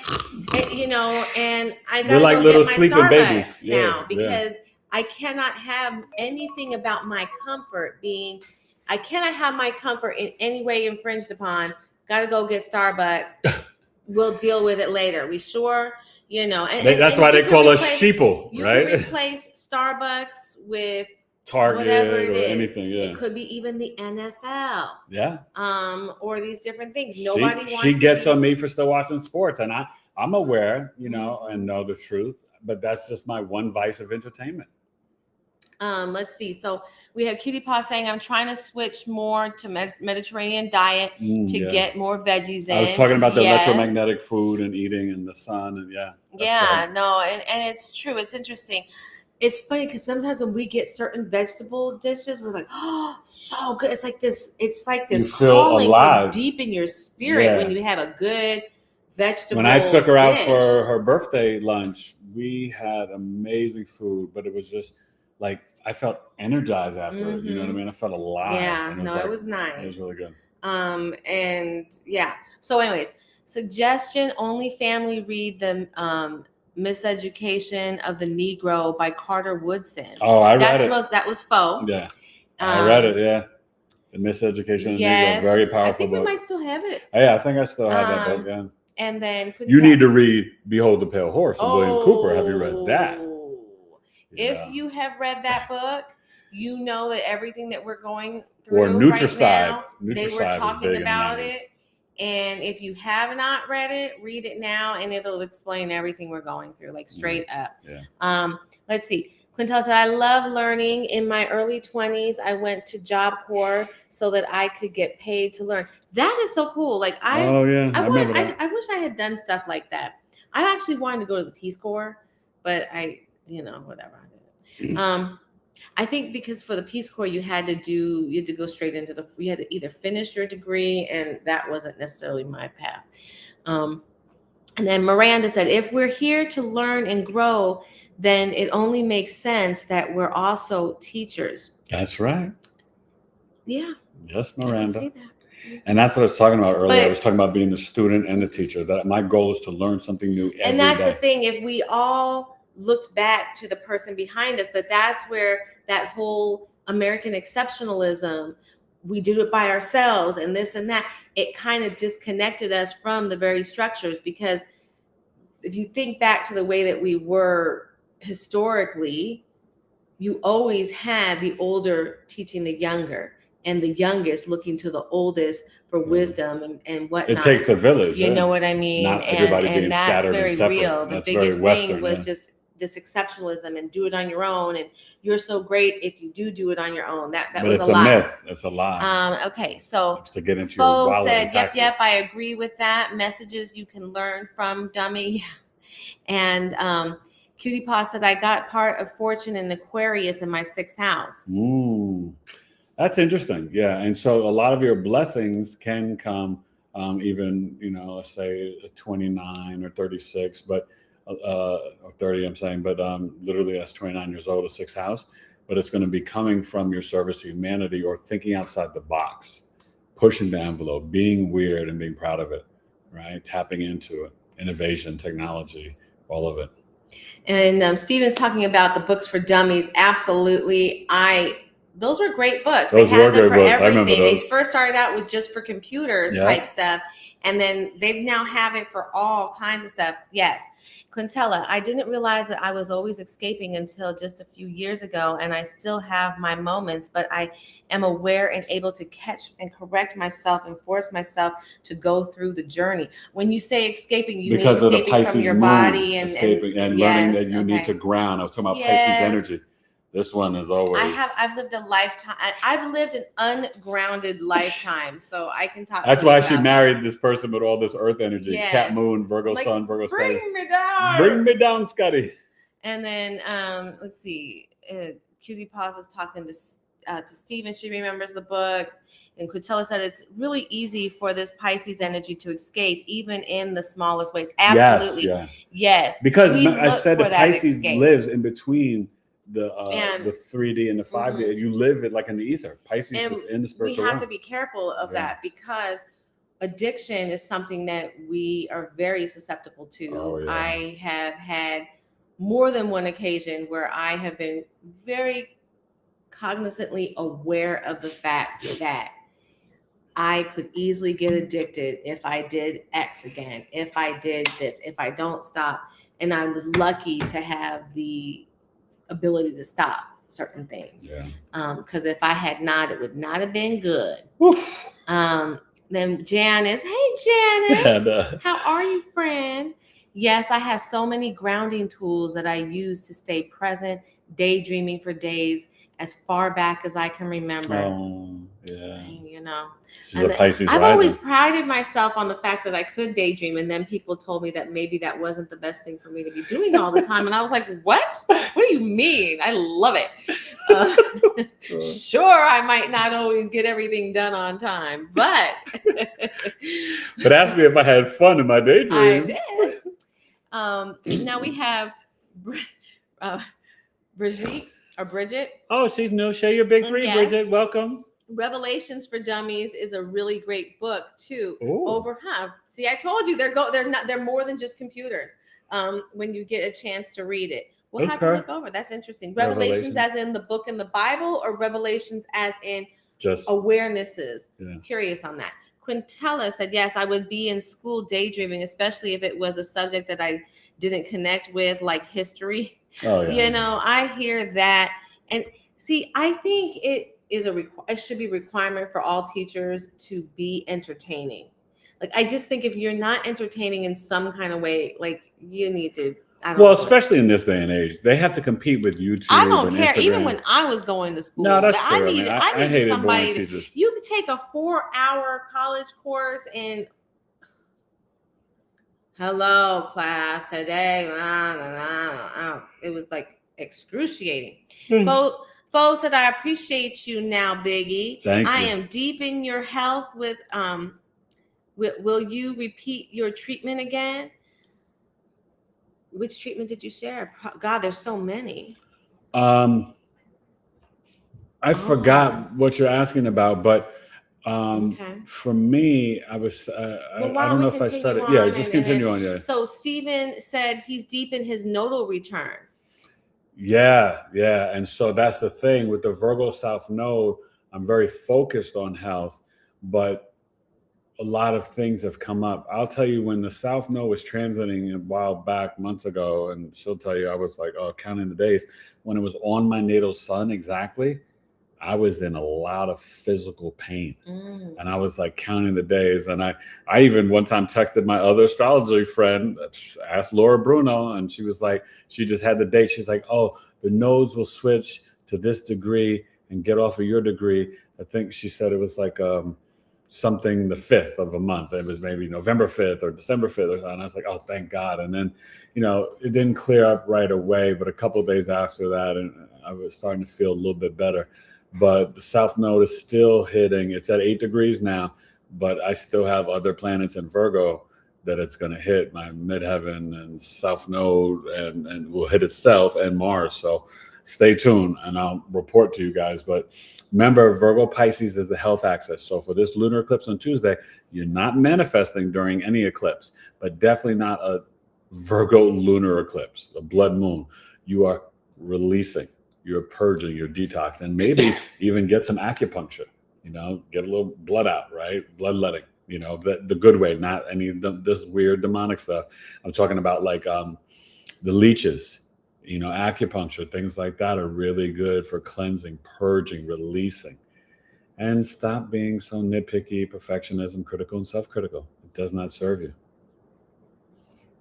And so Janice said that she's the peptides can likely help with your issue. Her daughter is big into them. Oh, really? And, Maybe I should talk to your daughter. She's quite knowledgeable. And then she said she's excited about being on the podcast. Yeah, I invited her on. Invited her back to talk about peptides or what? Or no, I'm inviting Janice on because she came to the tribe, but I want to get Janice to be on the podcast. I'm sorry. Yes, that would be a lot of fun. I think it'd be great. Yeah, let's do it. Yeah. And then Rebecca. And Janice, connect me to your daughter. I really want to learn about these peptides because I don't want to have a 14th surgery, Janice. Yes. We don't want that. We're not going to have that. We've got the list. I've got this website that my girlfriend, she gets them. And she said you have to do research and because it's more for professionals. But she buys it and she injects herself. Yeah, she said you put the needle in on a 45-degree angle and all that. So I don't know. I'm scared. Yeah. I don't like needles, but she said she'd come and do it for me. No, she didn't. I mean, she's the first time. She's not gonna come every day. Well, it's not an everyday thing. It is an everyday thing. Every single day, you gotta do that stuff. Well, I guess I'll have to learn to needle myself. Yeah, or maybe I can. She can needle me. As long as it's not going into her. No, I don't know. I don't. Think of it like one of your murder mystery movies that you like. Yeah. Pisces watch a lot of dark stuff. Oh my gosh. So I'm watching this new one right now. Oh my God. It's out of Spain and it's called The Gardener. And I would say it's akin to Dexter in that this gardener guy, he was in a car accident, so he lost all his empathy and stuff when he was a kid. So he's very clinical. And his mom, he lives with his mom, and she has him killing people for money, but they seem to only kill people, like people come to him and tell him like something that somebody did wrong to them and then they kill him. So like they have a code, right? But this, like, it seems like in this first episode, the next person that he's supposed to kill, he's now starting to fall in love with. And he's never had that emotion before. He's always been devoid of emotion. So we're gonna have to see how that sounds good. goes. And she's watching it without me. I watch everything without him. She watches. You know, we watch certain shows together, but I mean, we do. But come on now. Anyways, Rebecca Gilson, how are you? I think you're new. She is new. Hi, Rebecca Gilson. I would love to get your big share three. your Sun, Moon, Rising. Welcome to the channel. Sun and Mars and Pisces. Please subscribe. Give us your Moon and Rising, Sun and Mars and Pisces. Now, Mars and Pisces, are you a good swimmer? And if you're not, that's a good way for you to exercise. And have you ever joined the military, or are you into any martial arts? Just kind of curious. Mars and Pisces is really good manifesting energy too. My dad had Mars and Pisces, and he fishing. He loved to fish. Mars and Pisces are really good fishermen and women. So share. Give us your rising. And then Foe. Sorry. She forgets. Yes. I was gonna try and say the whole thing because you've been here before, and I used to always stumble over you, and I'm really bad at that. But it's not that I don't like you. They said that the correction. It's her Pisces Mercury. They are invested not so much in your health journey or how you do it, but the alternatives and learning from you, because they're trying to get themselves off of regular pharmaceuticals. Well, yeah, and that's where that's a challenge. I think a lot of it depends on your health experience and journey. You should know your blood type. You definitely want to, like, I don't judge people, and everybody's got to eat what they got to eat, but you should learn your blood type.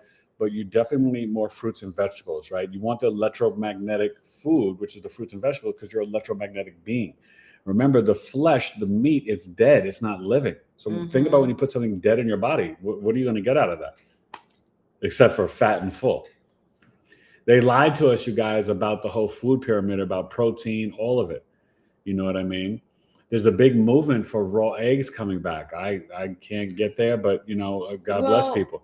But there's a lot of things, right? A lot of raw eggs. I mean, that's just well, most of our eggs are raw, unless you're talking about fertilized eggs. And fertilized eggs you don't want, because that's going to have your chicken. I used to have chickens, and some of the worst things are when you crack open an egg and there's like a chicken in there. It's really terrible. Yeah, no, I would never eat an egg again if I did that. But and yeah, but also raw people milk is coming back. And as a kid, I used to but drink this raw athlete, milk. I'm saying this because a pitcher for the New York Mets, he wasn't that good, didn't do good on the college team, got back on the college team, and now he's playing for the Mets. And he was eating basically raw eggs every day. Oh, raw eggs. Yeah. Oh, I'm sorry. Yeah. I was thinking about pasteurized. No, or whatever. I'm like, raw eggs, and it improved his pitching. Yeah, remember that's what Rocky did. Oh, if Rocky did it, we all got to do it. Hey, yo, Adrienne, give me those raw eggs. Yeah. I just remember as a kid being like, yeah. Yeah, that was gross. But some people also, you get the stem cells from drinking your own urine.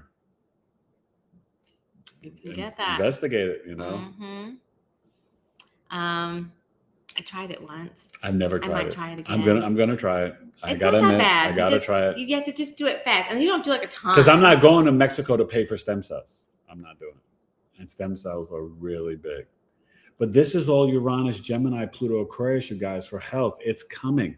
You're going to see a lot of changes and advancements. We got to take out the recycling soon. All that type of stuff, So go ahead. Then Quintella said, you all have made my Sunday much better. Thank you for these conversations. Yay! I'm so glad you guys are here. Cutie Paws, and then Cutie Paws is saying she's happy she's here. And we've got Phoenix Lotus, who's here. Hey, Good Phoenix to see Lotus. you, Phoenix Lotus. I feel like we've seen you before. No, we know Phoenix and Matola. This is Phoenix Lotus. They may be new. So we might need to get your big 3. If you are new, share your sun, moon, rising, and big 3. hello, Quintella. Hello to you too. Me, Chantel. Hello, Quintella, and hello, Chantel. Okay. So we are going to be having. Quintella. I am thinking about for our tribe. I want to do a special Mother's Day time where we can kind of do some things for the kids. Yep. So we'll have talk the about kids that share. and see how everybody's feeling on that one. I think it'd be really fun to have our children share some things. And hello to you, Miss Cutie Paws. And Miranda, hello. Thank you to everybody who's saying hello to me. Mwah, mwah, mwah. And Steven's been, I'm sorry. I hope that everything is going to be okay. I mean, I know it's now going you're starting to catch up but when I you hope came you're in. getting into the ending and closing out whatever these personal things are and whatnot, and that it's all resolving in the right way. So the fire horse, because you brought it up, this is a really great time to manifest. A lot of yang energy, yeah. So right now I started a liver detox, and I need to do it more. I'm doing my Quan Qdong. What the heck is that called? It's like Tai Chi Qigong. Thank you. I don't know where my brain just went. So I've been starting that and pulling things out. You went to the Pisces ether. Manifesting and all of that. So my point in sharing that with you, Stephen, is that this is a really, really wonderful time for that manifestation. Let's see. Hey, Alana, hope you had a great birthday. Yes, thank you. And it's Phoenix. Oh, it is Phoenix. Yeah, okay. And thank you for all the birthday love and wishes. Okay. You got a lot of birthday wishes. Thank you. Thank you. Now I feel like we know each other again, Phoenix. Thank you. And let's see. Okay, so Miranda's talking over here. And then Steven said his brothers are in New York. I'm kept in the loop here in Cali. Yeah. Well, that's, that's good. And then got to go through March to get to the other side. Yes, that's the way it is, And we're coming up on this what do you call it? This eclipse. And I think the key comes in like a lion and goes out like a lamb. That's what my grandmother used to. No, that's March. Is that March? Oh, yes, that's right. My grandmother used to tell me all those different things when I was little. March Madness. Can't wait for the tournament. And really unique souls. Have we gotten your big 3? I may have done them. Oh, okay. I think so. And then I've been having cracks in my knees for years. That's this Cutie Paws and Tarsanak. But I love Luther Vandross.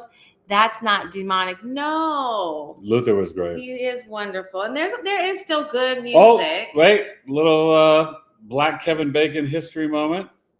Black Kevin Bacon? Well, that's kind of me. I'm so connected. 6 degrees of separation. Okay. So I did an independent film with Luther Vandross' sister in New York. Really sweet. Such a sweet lady. It was so much fun. Oh my God, I'm trying to remember the name of it now.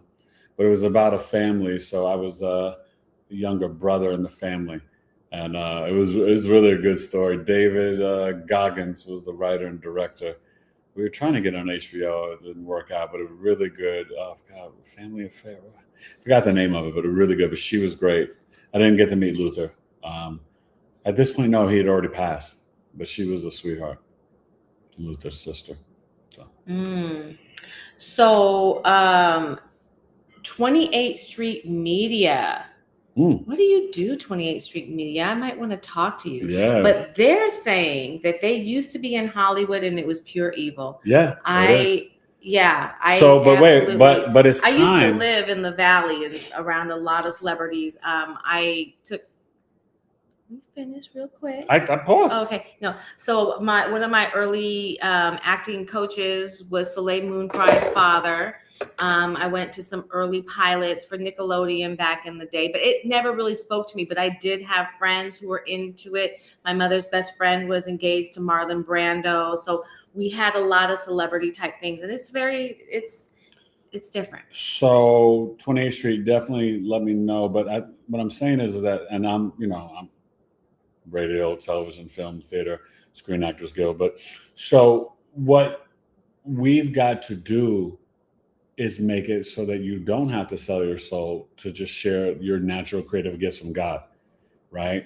This is why I never had a big record deal or didn't make it in Hollywood, because I wasn't ever going to play that game, right? You rhyme for a reason. So I never was going to rhyme about misogynistic or materialistic or write rhymes about killing people or killing black men. It wasn't going to happen, right? And so I do have 2 hip hop albums. I do have a movie out. I did produce a play. You know, my movie's called Hate the Game. When I wrote it, it was titled Final City. Showtime had interest, but it's on, you know, we released it at Hollywood Video, Blockbuster. I think now you get it on Amazon and Fandango. But what we've got to do spiritually is have a real government for the people, by the people, have back to naturopathic, homeopathic herbs, real medicine, right? Bring back the medicine women, which quote unquote they called witches. They weren't witches, right? Well, let me finish. Yeah. And reimagine the music industry and the film industry. This is what these transits will do. I really feel this. The Neptune and Aries, a new beginning of the film, creativity. Uranus, Gemini, Pluto, Aquarius. You're going to see things get better. It's just all this darkness and evil has got to be revealed and come up and out, because Pluto and Aquarius, the lies can't handle the frequency of Gaia, Mother Earth, the planet. Right? So the sun, the solar flares that come from the sun, it's affecting our DNA and awakening DNA that science calls junk DNA. No, it's the telomeres, right? When we meditate, when we connect to our third eye and these crystals and vibration and frequency, we can extend our life and lengthen our telomeres, right? You have to understand that we can reimagine all these different things and make them build back better, or whatever you want to label it as, okay? So, but definitely 28th Street. Let me know with your media what you're doing, man. You know, I may need some help with promoting our book. Yeah, and different things. We've got some different things. I might we got have a lot of projects. I need to look you up. So if you have a website, do send it to Eric at BigEAstrology. Yeah, my email is eric@BigEAstrology.com, and sign up for the astrology course if you guys want to, learn. Yeah. Okay. So, I was going to comment on what you were saying earlier about things that you passed up. Like I always think about when you. Oh yeah, riffraff. Yes. So I had an opportunity to audition for this play, Riffraff, with Lawrence Fishburne and a couple other people, but they wanted me, and this was right after I came back from California in 1999, and I became a born-again Christian. They wanted me to emulate suicide, to actually urinate on myself on stage. And they wanted the real stuff. Like they weren't going to give him like apparatus for that. Yeah, they had actually to be real. They wanted me to actually pee them, like all this stuff. And my spiritual discernment and being a new born again Christian, I was on fire for the Lord, and I was just like, nope.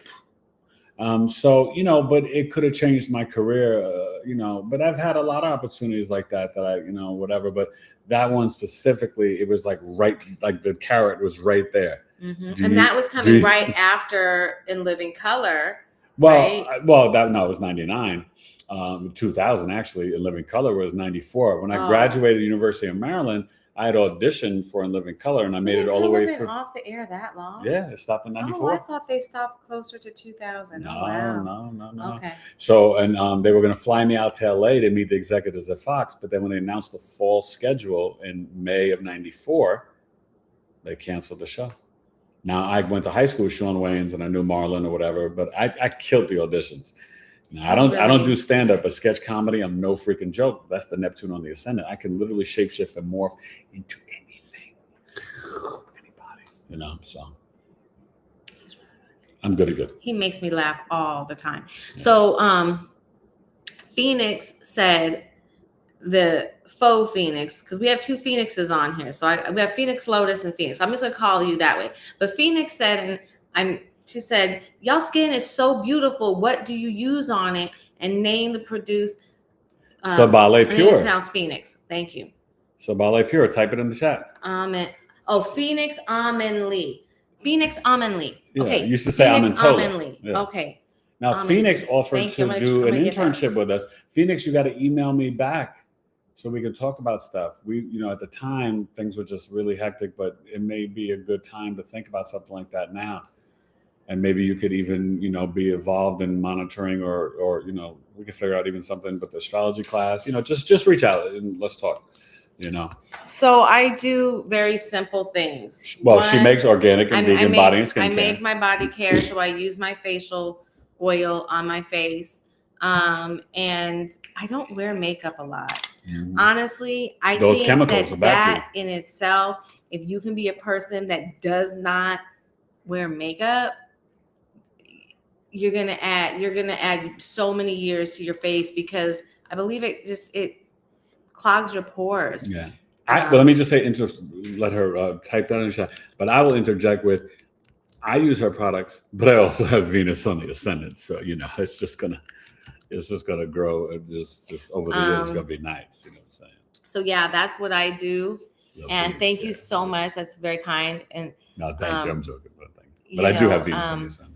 That's the big thing. So stop using makeup.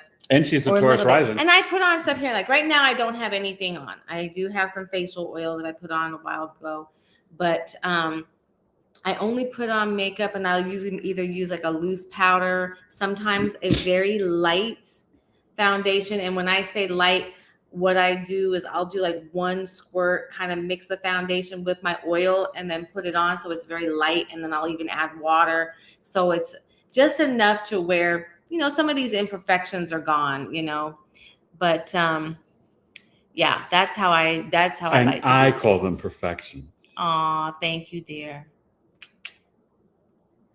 Okay, wait a minute. Where are we? I went up to. So, honey, let's pause for a second. Let me finish with Ceres and Pisces, and then we can wrap everything up with the questions and stuff and comments. And our friend with the Sun and Mars and Pisces, please make sure you share your moon and rising. So Ceres, remember, nurture and care for, but it's also your food and fashion. So you may like a lot of spiritual clothing, things that are flowy, high vibrational, like cotton, organic cotton, linen, and wool. That's important in terms of your health practice. It's something we're trying to do. It takes time because we have 4 kids, 3 younger ones, but we want to reimagine our clothing, our wardrobe, our bed sheets, but to find organic cotton and good quality linen. You don't want to buy fake linen, but that's important to do. Also, the secret sorrows can deal with depression, addiction. How you are nurtured and cared for, hopefully it was with like encouraging, oh, use your imagination. Oh, yes, you can sing that, little girl. Or, oh, that's a great little dance, little boy. Like you want to do that with your kids, with your Ceres and Pisces, right? You want to be pure, unconditional love, compassion, empathy, grace, and mercy for yourself first, and then to others. When we fill up our cup of self-love, then we've got extra to give to our loved ones and family. But self-love is key. Pisces energy, as I told you, that's what I was bragging on you before. I was saying I've learned real, true love from Alana, and I've learned to not, to be more open and trusting because she's shown me true, unconditional love. Like Pisces is like, it's that wisdom, but the pure love. And so that's really important with Pisces and Ceres. Also, the secret sorrows can be not finding that love. So that can be hard with Ceres and Pisces. So the key is don't be idealistic and unrealistic. That's the issue where Pisces struggle. When I first met her, I had to let her know, like, you're too naive. Stop that. Like, stop. I start off everybody at 0. You have to prove to me who you are. I just met you. I don't know where you're from or what you about. And I'm a Scorpio rising, so I'm very empathic. I walk around like an MRI machine. I can see through your flesh. I can see your heart and soul. So if you playing in the dark places or you're not a nice person, I'm a no. And I'm like, nah, you fugazi. I don't care about the laughter and the smile. I surely don't care about your wallet. I'm not impressed. So, you know what I mean? So that's something that you have to be very mindful of, because a lot of times Pisces will see who the person can be. So they put them up on an unrealistic, idealistic pedestal that can't be obtained, or that person never really wants to get better or become that. That's the key. So that's the thing with Pisces. They've got to stop doing that. Or for Virgo risings with Pisces in the 7th house, you're not seeing the other half clearly. But even with Pisces risings, because they're looking through the lens of the 1st house and they may not see, they've got to tap into that Virgo 7th house energy more.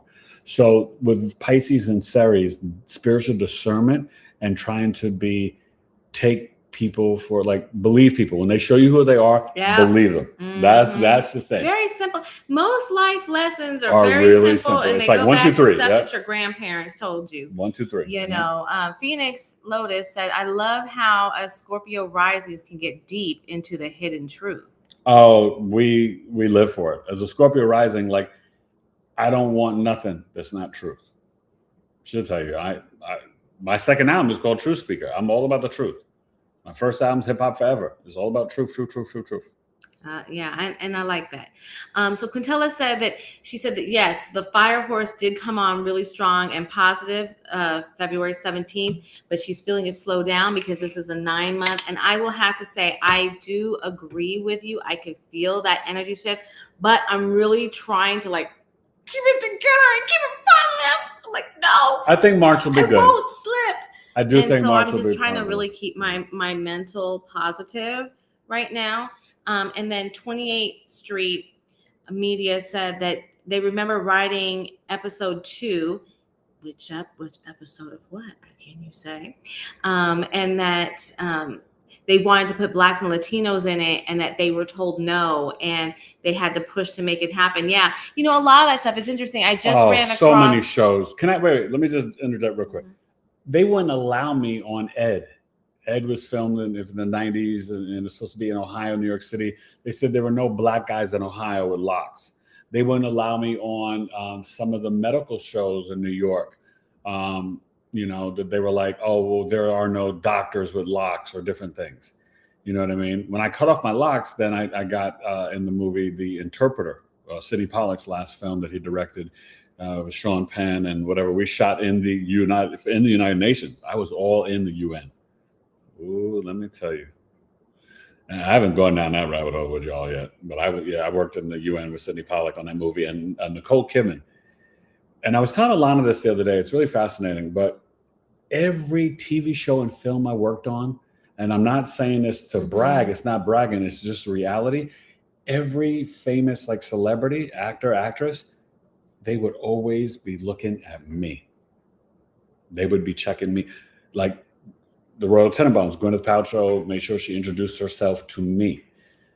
When I worked on Maid, Vince Vaughn came and dapped me up. I'm a background extra. I met Diddy on that too, and Screech, Dusty Diamond or whatever, before he, God bless his soul, he passed away. But Vince Vaughn, like he, came up, dapped me up. But it was like that, hung out with, talked to Harrison Ford and Ruben Blades forever on The Devil's Zone. But people would come to me.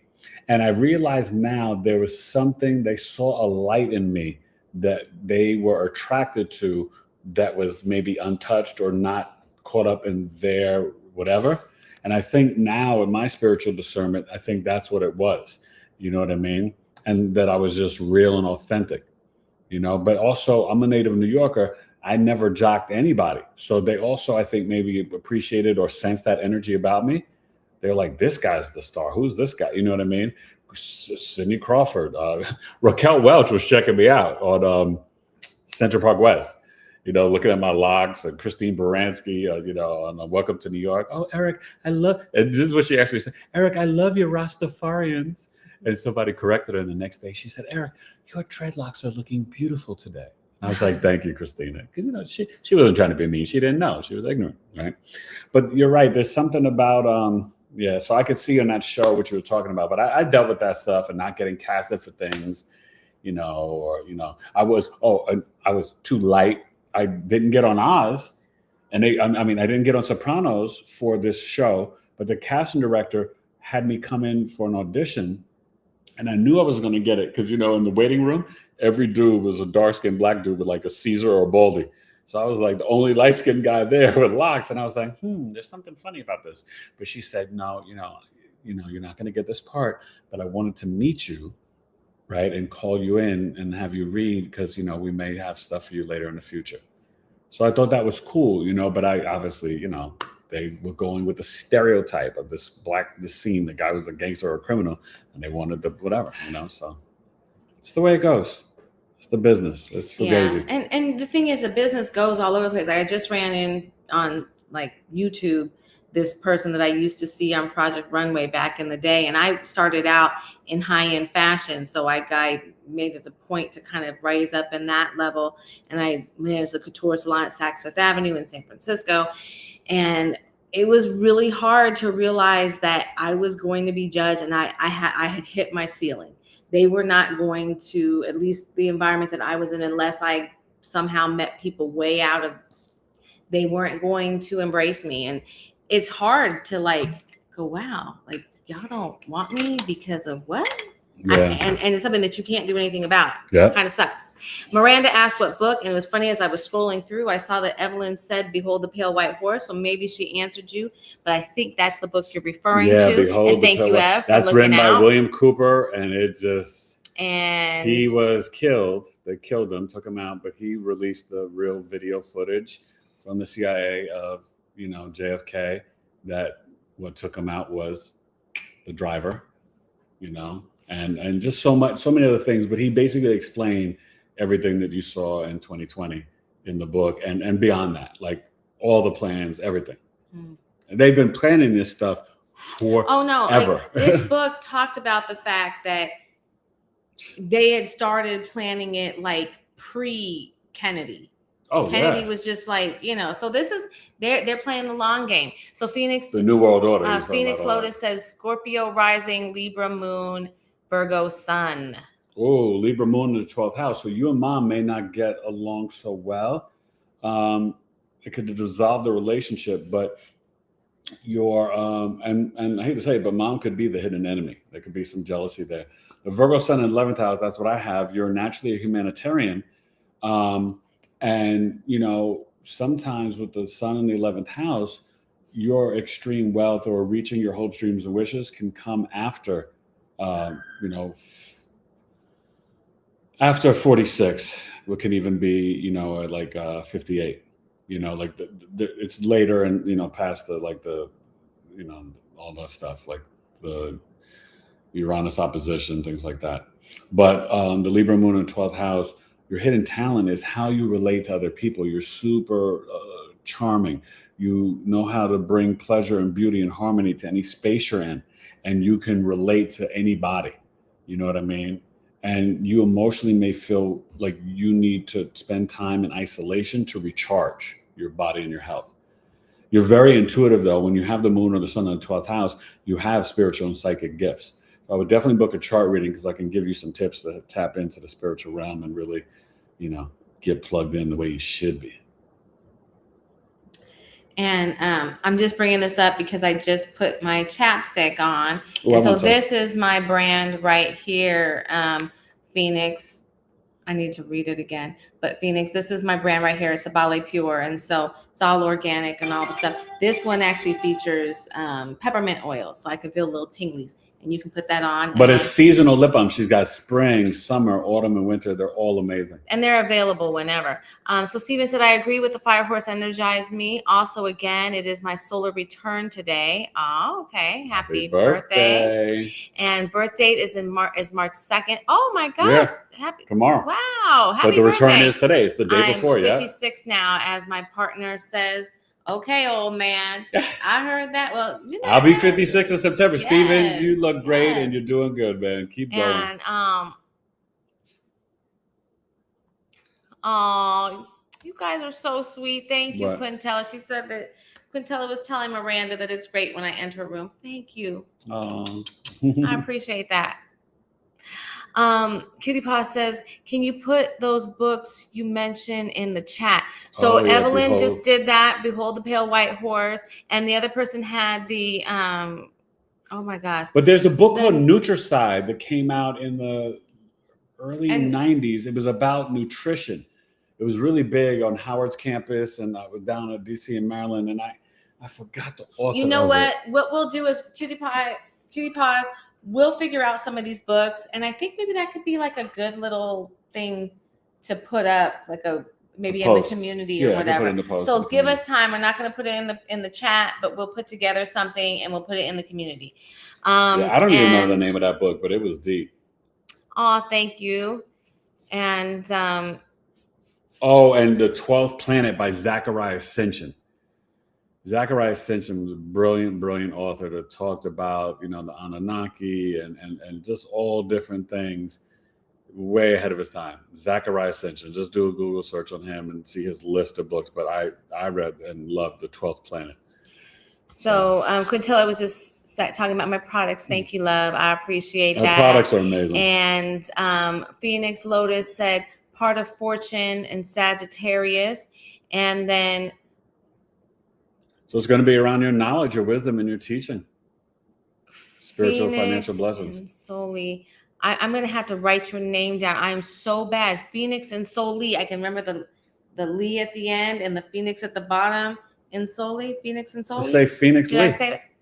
Phoenix and Soli. No, she wants me to say her name right, and I want to do that. I'm so sorry. I have to write it down, sweetie. Phoenix, I'm gonna give you a nickname. I'm bad like that. But I try because I want. No, I always like to respect people with their culture, especially if it's part of their culture, ethnicity. I always like to say your full name properly. Yes, I do like to do that. I'm old school like that. Yes. I respect you. So they've known about the book since the 90s, The People of the Pale White Horse. I think it was written in 94, 95. No, it was written in the 80s. 88, no, yeah, it was. I don't think so. Yep, we've already talked about this before. We got it right over here. Yeah, well, you can check. You're going to be wrong again. We've already had this conversation before. Are you sure? I'm positive. So it was released. I rebought this one. I rebought it. My original one that I bought back in the day. So I bought this because I was getting off the BART in Oakland. I was living in Oakland and I was getting off the BART station, and my Muslims with their bean pies, they were like, I bought the bean pie and they said, well, you need to go buy this book. So then I was able to walk around to the black bookstore and I bought the book. And all the truth be in the black bookstores. Yes. That was one in my neighborhood in New York City. It says copyright 1991. 1991. Okay. Told you it was the early 90s. I thought it was 94, 95. I think it was more like 88, 89. Well, did I make up what it said right here? Would you like to look at it? No. That could be a second edition. No, it's not. It said it was revised in 2019. Okay. You know what? Gotta watch her.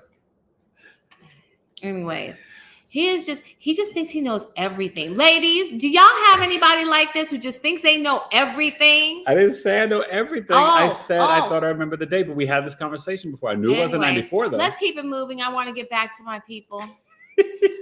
wait. But listen. I'd like to get back to Let me just say this though. But listen, you guys, it is up. We got to make one little maybe edit on the graphic or whatever. But I did put it up in the community. Did you put up the course on the website yet? I have not. Okay, so she's going to put that up. But if you want to sign up today and if you want to do a payment plan, it's $700 for 10 weeks. My basic astrology foundations course begins Sunday, March 29th until June 14th. We have Mother's Day off. It's going to be amazing. You will learn how to read a birth chart. We're going to do signs, houses, aspects, transits, annual perfections, secondary progression, planetary orbits, freaking modalities, this, that. I mean, you're gonna learn it all. But because to me, you've got to pour the cement. You got to learn the foundation. Because when you have a solid foundation, then you can pull in like how I can and just place this with the signs and houses, you know what I mean? And there's some other astrologers. I mean, I'm not, I never talk about other astrologers, but there's some other astrologers, they can't like boom, boom, boom, like that, the way that I do it. But it's nobody can do it quite like you, baby. Thank you. There are astrologers that are way more advanced and better than me, but I'm trying to get better every day. But that's the thing. I love to learn, and I'm still learning this ancient wisdom called astrology. You've got to put in the time, and the more time you put into it, it is memorization. But some people don't think so, but there is intuition involved too. Well, there has to be intuition because here's the thing, and this is what makes the difference in astrologers, and why you are attracted to some and not so much to others, is that you can put the pieces together, but you have to be able to synthesize what they mean and explain it, and not all energies work together. So oftentimes you might come across an astrologer where you like, oh, they're knowledgeable, but I don't quite, and your energies just are not meshing. Let me see here now. Phoenix and Soli said, I was told I was not supposed to dream. Like, really, I have Pisces in the 12th. I have Pisces in the 12th house, my sun, Mercury, and the treatment about your elbow joints, etc. Your injection has to do with the nodes. Oh, that's so why? Wait, but okay. I was told I was not supposed to dream. So why would you not supposed to dream? Why were you told that? Yeah. Were you told like you're supposed to stop yourself from dreaming, or that you, as a Pisces in the 12th house, could not dream? That's interesting. No, you should dream and you can dream. make sure you even come March 10th, right? Anjani Seagrass will be here, Waking the Dream School. Like, no, Pisces can be a spiritual giant in the 12th house, in the astral plane, and astral realm. And you have to realize when you're dreaming, it's like you're returning home. There's many cultures and ancient mythologies that people feel like when we're awake, this is when we're sleeping. That when we go to bed at night, that's when we're returning back to the astral plane, the spiritual realm, where we're really from, where your soul is eternal. This is temporary, this physical container. This is the Saturn container. So dreaming is very powerful. That's how you can connect to your higher self, spirit guides, guardian angels, ancestors, and more. So yeah, no, definitely dream and get amethyst and some Pisces crystals. I think the other one is blue agate or whatever. You can put them under apatite. You can put one under your pillow and one in the bed next to your hip and thigh. Very powerful, Pisces 12th house. So yeah, but the peptides thing, all the ailments, yes, it's because of the South Node, and so it's something that I may start doing while the South Node is still here, or I may do it when we get to the Aquarius Leo axis. I don't know. It just depends. We'll see, because the Leo Aquarius will be 4th, 10th house. And that's going to be interesting because I got Pluto in my 4th house right now. So all Scorpio risings, we're going to be going through some stuff. So, okay. But Jupiter's coming to my 10th house, and the book will be done. My documentary film will be coming out. And then Leo's in the 10th house, Jupiter. Yes, I've got to fix the pages. And so, like, anyways, we need to get, so I can cook dinner and get back to. Yeah, we got to go. I had to reorganize the whole. Oh, dinner. Yes, I am hungry. Anyways, so Cutie Paws asked about, can your big three impact your dream life? And I would say yes, but he's the astrologer. Your dream life, big three, it depends. I would say potentially. You have to look at the entire chart. So when we do your reading, when I break it down and you receive it, that's something that I will specifically break down for you, right? But I think you're the Virgo rising, so you have Leo in the 10th. So your hidden talent in the spiritual, you know what I mean? You go into the spiritual realm and you're a regal queen. And you're an entertainer, and you're brave and courageous. That's the Leo energy in the 12th house. So, it is for you because you're Leo sun. So it's very specific. So yes, it's a part of your dream life. And I'll break that down for you in the reading. Well, we got to get moving. Yes, so, yes. Stephen, Jupiterian, said that he's got Pisces and Pisces with Sagittarius, whatever. I'm going to go real fast here. But yes, he's into dark stuff and he doesn't like needles. You're my brother from another mother. Janice said there are other delivery methods for peptides, drops, caps, etc. Oh, yes, good. I've heard that, but what we were told is that injection is the best. Now, so we'll have to have a convo we'll talk with to your daughter daughter on that. And then Phoenix and Soli said, how do I get the peptide treatments? No problem with injections, especially. This is a particular website. Here's what we're going to do. We need to look into it. We need to figure out, because we were told about it. So I want to get everything put together before we tell you. Rebecca Gilson said, yes, here. They're new here, watching from Italy. Oh my goodness. I hope you're still here. You know what? I don't think that's the one country I don't think I've had a client from. So I would love to read your chart. And if you want to share your Sun, Moon, Rising, but please subscribe and welcome to the channel. And please come back. And you guys, all of you, before we wrap this up, after this is done, please leave a comment. It helps the live growing algorithms. But return Tuesday and Thursday. Two amazing women, Marcy Dean and Nettie Nellis. Okay, wait but Tuesday night is going to be powerful. Marcy is going to make a live track on the show. But she taps into the spiritual realm. Guys. And her boyfriend from the other side, he's like in her tracks, in her music. Like, it's voices from the other side come onto her music and help her produce it and make this. And it's my understanding that from the Van Buren belt. I don't think she has a huge musical background. No, this is new for her. This has all come into her. So all this music and this stuff that she does is all channeled. She's never did it before. Okay, now let me see. We have Brigitte here. Yes, I'm here watching from California. Kelly in the house. Stephen Jupiterian is from California. So we love our Californians. I grew up half my life in California. Kelly Interesting program, Eric. So educational. Love it. From Glasgow, Scotland. Nice my to friend. see you. This is Isabella. Hi, Isabella. McCloskey. Yes. Nice to meet you. Are you Scotland? No, I'd love to do your birth chart. She's from Stars and Cards. Oh, she's from Stars and Cards. Okay. Have we done her big three? So if we're gonna do big threes, I've got to get through these, and we got to move fast. So if you guys need to get big threes, we got to move fast. Okay. Yeah. It's okay. If not, we can come back another night, and we will get you. Okay. Next Saturday or Sunday. So let's see. Phoenix and Soli said, my blood type is O. I eat lots of veggies every day, and I eat fruits too. Please repeat the peptide treatments. You know, there's hundreds of different peptides, and even within this website that we were given, we were told you're going to have to do the research, because the website that we have access to is more for the doctors. Yeah, we already talked about this. So we'll give you more information. And then Steven, the Jupiterian, said a solar return is so much fun. Qigong, yep, thank you for that.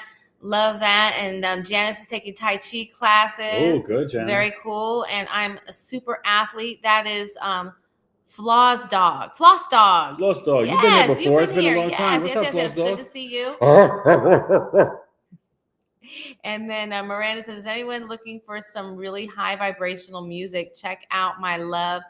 And for you Arizona people, he'll actually be here at Tempe Beach Park in April. So who is your love? If anyone's looking for high vibration, who's your love? Mike Love. Love. Yeah. It's not her Mike. Love. Okay. Checking. I'm sorry. Pisces Mercury. Sorry, Mike Love. We'll have to look for him. Okay. And then maybe we'll try and get him on the podcast or something. Who knows? And then yes. So. Okay. We can just. All right. Well, guys, hey, Wealth Mobster, it's good to see you. I had to give you a little shout out. What's up, Wealth Mobster? To read everything. Don't forget the tribe meeting is Friday night, 7 p.m. Eastern. So, Coffee Talk. Oh, yeah. Coffee Talk is next Saturday, 12 noon, 2 hours, $22. Eric at BigEAstro.com. Chiron and Taurus starting on June 19th. 2 hours, $22. Eric at BigEAstro.com. My astrology course will be up on the website, if not tonight, first thing in the morning, but you can email me directly if you need a payment plan. Eric at BigEAstrology.com. It's March 29th to June 14th, 10 weeks, $700. Wanted to make it affordable. And it's learning how to read a birth chart, the basic foundations. Every class will be recorded. You're going to have homework. You're going to learn, and we're going to have fun. Cool. Thank you, Miranda. If you have any questions about the deodorant, let me know. You'll love it. It's a good formula. Oh, did she order it? No, but she said she wants to try it out at some point. No, so whenever you get around, yeah. and it's a good product, and it lasts about 2.5-3 months. Yeah, so really good. That's really good. Now, can I tell them what I was doing and why I was late? Did you tell them? Oh, about William? Yeah. Oh, yeah. So, I said we're looking to get him a car. It's a big deal. So just send us lots of positive vibes. Send us that we're going to get the perfect car at the right price, and that his first car, and just the safety and on all the stuff that goes with it. But I'm excited for him because this is just a crazy time. Oh my gosh, there's so many. We have Fatidala. The new welcome. Yes, you know what? Please come back so we can get your stuff. Please come Tuesday and Thursday. King Simon presents. Oh, King Simon, what's up? Yes. King Simon, I'm trying to connect with you to have you on the podcast, interview you. Yes. Lloyd's trying to connect us. We've been trying to do that, so thank you so much. We got to, speaking about the truth, we got to speak the truth together. We've got, talk about the New York days. We've got, Marae is here. Hi, Marae. Pisces. And Pisces then, rising. Miranda, thank you, sweetie. She gave us a super chat. Thank you, Miranda. Thank you. God bless you. And then we have Make It Last 2010. Just make it last. Are you down with Q Sweat? Yes. Make it last forever. They gave their big three. Okay, let's do it real quick. Taurus Sun, Sagittarius Moon, Libra Rising. Libra Rising, Sagittarius Sun in the third house, could have been a little bit of a bully in elementary school. The Taurus Moon in the eighth house. You and mom may not totally get each other. You're really connected to the crystals and herbs, and you are very like seriously. Doula, deaf doula, mediumship is all on the line. You have to ground in earth and nature. Your Sag Sun in the third house, when you go for walks, you can get a lot of downloads, but it's really good for you. And there's always something with younger siblings or in your local community that you need to share be the teacher, preacher, share your wisdom and knowledge. Don't want to be too preachy, too dogmatic. You're a Libra rising. You're very harmonious and charming. People relate to you very easily. I feel like you're into something around, could be science or finance, but you're very artistic and creative too. So you could turn your creative side into the business side. I don't know how you work with that. Let me know. Definitely reach out for the birth chart, BigEAstrology.com. All my services are there. Any questions, Eric@BigEAstrology.com. And also your moon is exalted. So like for you, when you put your palms and your feet on the ground, you tap into Gaia, Mother Earth, and really like do it and connect with these crystals. It's powerful for you. Okay. Okay. So I need to say something. This is just the sweetest thing. Rebecca Gilson, who is watching. Hey, Rebecca, from Italy. Yeah. From Italy. She said it's 2:19 a.m. and she cannot stop watching. Thank you, Rebecca. Listen, give us your big three so he can close out the show with you. Yeah. So Sun, Moon, Rising. Yeah, please. Please give but that I appreciate to that, him. Rebecca. That is just the sweetest thing in the world. I really so I think that's one of the countries I have not done a chart reading for, Italy. I have some Italian friends I've done their chart, but like not born in Italy. Like, yeah. I've done Scotland and Sweden and Switzerland and Nigeria and Ghana and Colombia and this and that and all over the world, but don't think I've had a client in Italy yet. I don't think you have either. 8 years and well over 1,000 plus, like Phoenix 1,300. Phoenix and Solis just said that she will be praying for guidance and asking it will be given. Thank you very much. Quintella has said good night. Good night, my love. I'll see you guys Tuesday night, 7 p.m. Eastern. We're going to wait a few more minutes. If for some reason, Rebecca, you can always email me, Rebecca. Eric@BigEAstrology.com. I got you. Phoenix, do me a favor. Email him, Eric@BigEAstrology, and say about the peptides. I will get you the website. Well, we don't know. Yeah, we still got to research it. We're learning it ourselves. And Janice, if you wait on me, it's going to be a long time. But I can give you the website, and this is where you could start. But you have to basically, there's a lot of different products. Oh, Rebecca just gave it to us. Okay, let's do it. So let me finish. So King Simon, you can share your big three too, brother, if you want to. Her sun is in Pisces. I'm a Pisces. She's a Pisces. Okay. Her moon is in Scorpio. Ooh. And Ceres in Pisces in the 12th house. Oh, so your 12th house, so you're Aries rising. Okay, so the moon in Scorpio in the 8th, the Pisces sun. So your dad may have been an international player, but joking, but he may have traveled a lot for work, or there may be something you don't get him, he doesn't get you. But mom and dad really wanted you. That trine, water trine, you can manifest like crazy in water, and you should definitely have the Pisces crystals in the bed with you. One under the pillow, the blue apatite, and then the amethyst next to your hip and thigh.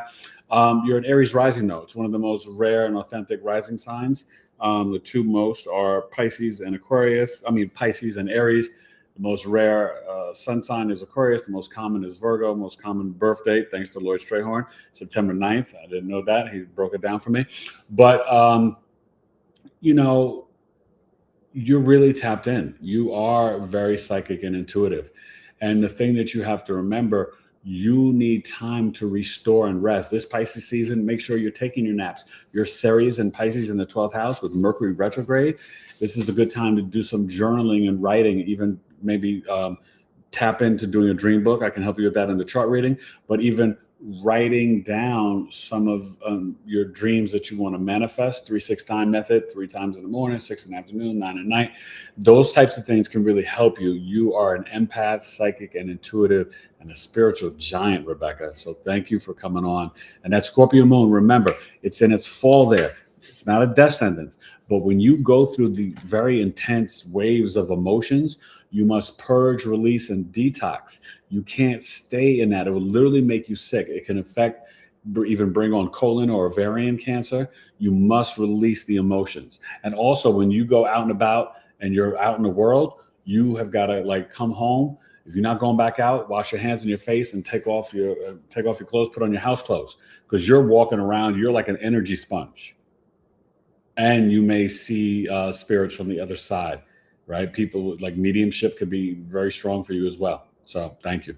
Anybody else last minute? King Simon, Big Three, or anybody else? But thank you guys for coming. This has been an amazing episode, an amazing show. And I hope Juno, part of Fortune Ceres and Pisces, the overlying theme for all three of them is the unconditional love, grounding, so you can be more realistic, not overly unrealistic, idealistic, right? Don't look at the vibration of what could be. You got to kind of stay practical and grounded. Tap into your sister sign, the Virgo energy, for what reality is for love, for the nurturing and caring, and for your, your fortune and your blessings.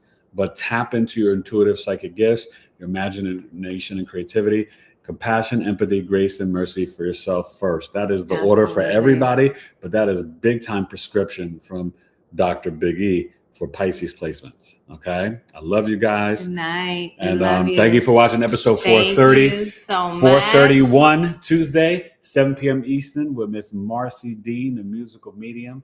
You don't want to miss this. No, it's going to be a great show. 2 Virgos together. It's always fun. Have a good evening. Leave a comment in the chat and go to check out the website. Sign up for my astrology course. And a wonderful start.